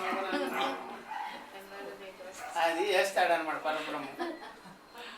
అదే కానీ విద్వాంసుడు అయితే ఆ గడ్డి పరకలు ఏమంటాడు, అన్నది నాకేం పట్టలేదు బాబా. ఇప్పుడు అహంకారి కదా, ఆ గడ్డి పోస్తో వివాదం పెట్టుకుంటాడు. అది తెగదు, చిన్నదే, అది తెగదు, అదే టైట్గా ఉంటుంది, చాలా గట్టిగా ఉంటుంది. ఇలాంటి అంతఃకరణంలో అంతఃకరణ అభిమానాన్ని రెచ్చగొట్టేటువంటి టిప్స్ వేస్తుంటాడు. ఇంతే, గడ్డి పరక అంటే అదే అర్థం, తృణం అంటే అదే. కొన్ని ఆలోచనలు అంతఃకరణంలో అలా పడుతుంటాయి, కానీ అహంకారం తట్టుకోదనమాట ఆలోచనలకి. కొన్ని ఆలోచనలు మీకు సడన్లీ ఎవరో ఒక అన్న మాటని అంతఃకరణం వచ్చి బాగా వేడి చేసేస్తూ, బాగా ఇది చేసేస్తూ, పొడిచినట్టుగా చెప్పినట్టుగా అనిపిస్తుంది కదా, అది గడ్డిపరకే. ఎవరో అన్న మాట గడ్డిపరక అంత మాట అంటే అంతఃకరణం తగలబడిపోయినట్టుగా అంటుంది కదా. ఆయన టిప్స్ అదంతా ఆయన విసిరేస్తుంటాడు పరమేశ్వరుడు. చూసుకోవాలి, ఇప్పుడు అంతఃకరణంలో ఈ ఆలోచన పడేసినా నువ్వు దాన్ని కాళ్ళ కింద పెట్టి తొక్కగలవా, లేకపోతే నీ నెత్తికి ఎక్కువ కూర్చుంటుందా చూసుకో అంటే, అమ్మ నాయన ఇంత ఆలోచనే కానీ నా నెత్తికి ఎక్కువ కూర్చొని చంపుతుందండి.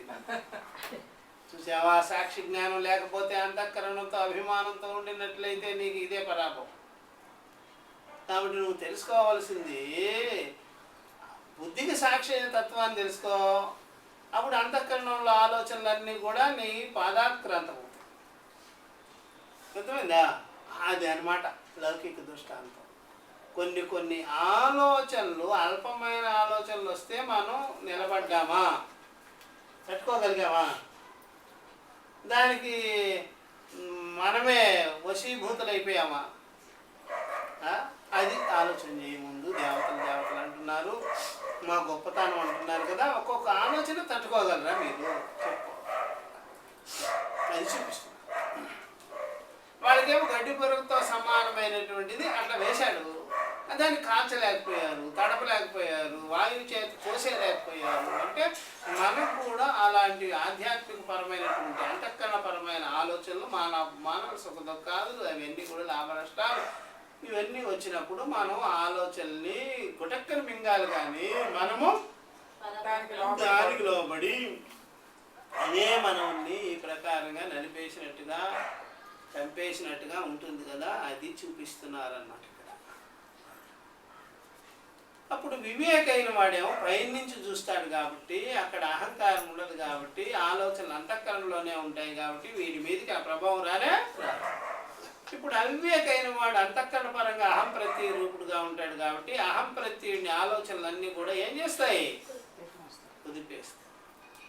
కాబట్టి ఎక్కడ ఉండాలి, సాక్షిగా ఉండాలి. అంతఃకరణానికి వ్యాపకమైన దృష్టి కలిగి ఉండాలి, లేకపోతే సదసద్ వివేకం చేసుకొని ఇదంతా అసత్యమని తెలిసి ఉండాలి. తెలిసి ఉంటే అంతఃకరణ పరంగా మనము ఉన్నా సరే ఇది అసత్యమే అని తెలిసింది, కాబట్టి ఆ ఆలోచనలు మనం ఏమీ చేయలే. కాబట్టి ఇప్పుడు గడ్డి పరక అంటే అర్థం ఏంటంటే ఈ మానాపమానాలు, సుఖదుఖాలు, రాగద్వేషాలు అనే తలంపుల్ని విసిరాడాయి. ఆయన దగ్గర ఉండేది అదే. బ్రహ్మం దగ్గర గడ్డి పురుకులు ఉండవు కదా, బ్రహ్మం దగ్గర ఏముంటాయి, ఆ తలంపులు వదులుతుంటాడు. వదిలి ఇప్పుడు దీని సంగతి చూడంటే వీడు పారిపోతుంటాడు. అమ్మో నా అలవి కాదండి ఈ ఆలోచన. ఏ అలవి కాదన్నావు కదా. అందుకనే మనం అనేది ఎప్పుడైనా సరే, నువ్వు నేను పెద్దవాడిని అంటావు, అది అంటావు, ఇది అంటావు కదా, ఇప్పుడు మానాపమానాలు తట్టుకోగలిగావా, బ్యాలెన్స్ చేయగలిగావా అంటే అదే చేయలేను. అది చేయని వాడు నువ్వు ఏం గొప్పవాడు. అర్థమైందా? అందుకని ఇది అందరికీ కూడా పరీక్ష అనమాట. ఇది బ్యాలెన్స్ చేసుకోవాలి ఎవరికైనా. ఆ విధంగా అనిపించే సమకాలంలో కూడా అంతఃకరణలో వచ్చిపోయేది ఆగమాపాయి అనిత్యమే అని తెలుసుకోవాలి. బ్యాలెన్స్ ఎలాగా? ఆగమాపాయి అనిత్యమని తెలియాలి. రెండవది ఏమిటి? రెండవది దృశ్యం అని తెలియాలి, అంతఃకరణ విషయం అని తెలియాలి, అహం సాక్షి అని తెలియాలి. ఇలాగ తెలిస్తే అది దాని యొక్క ప్రభావం ఏమైపోతుంది? ఇది అనమాట. అందువల్ల ఆ యొక్క పరబ్రహ్మము విసిరివేసిన గడ్డి పరకలు అంటే ఆలోచనలే. ఇదే మానము, అపమానము.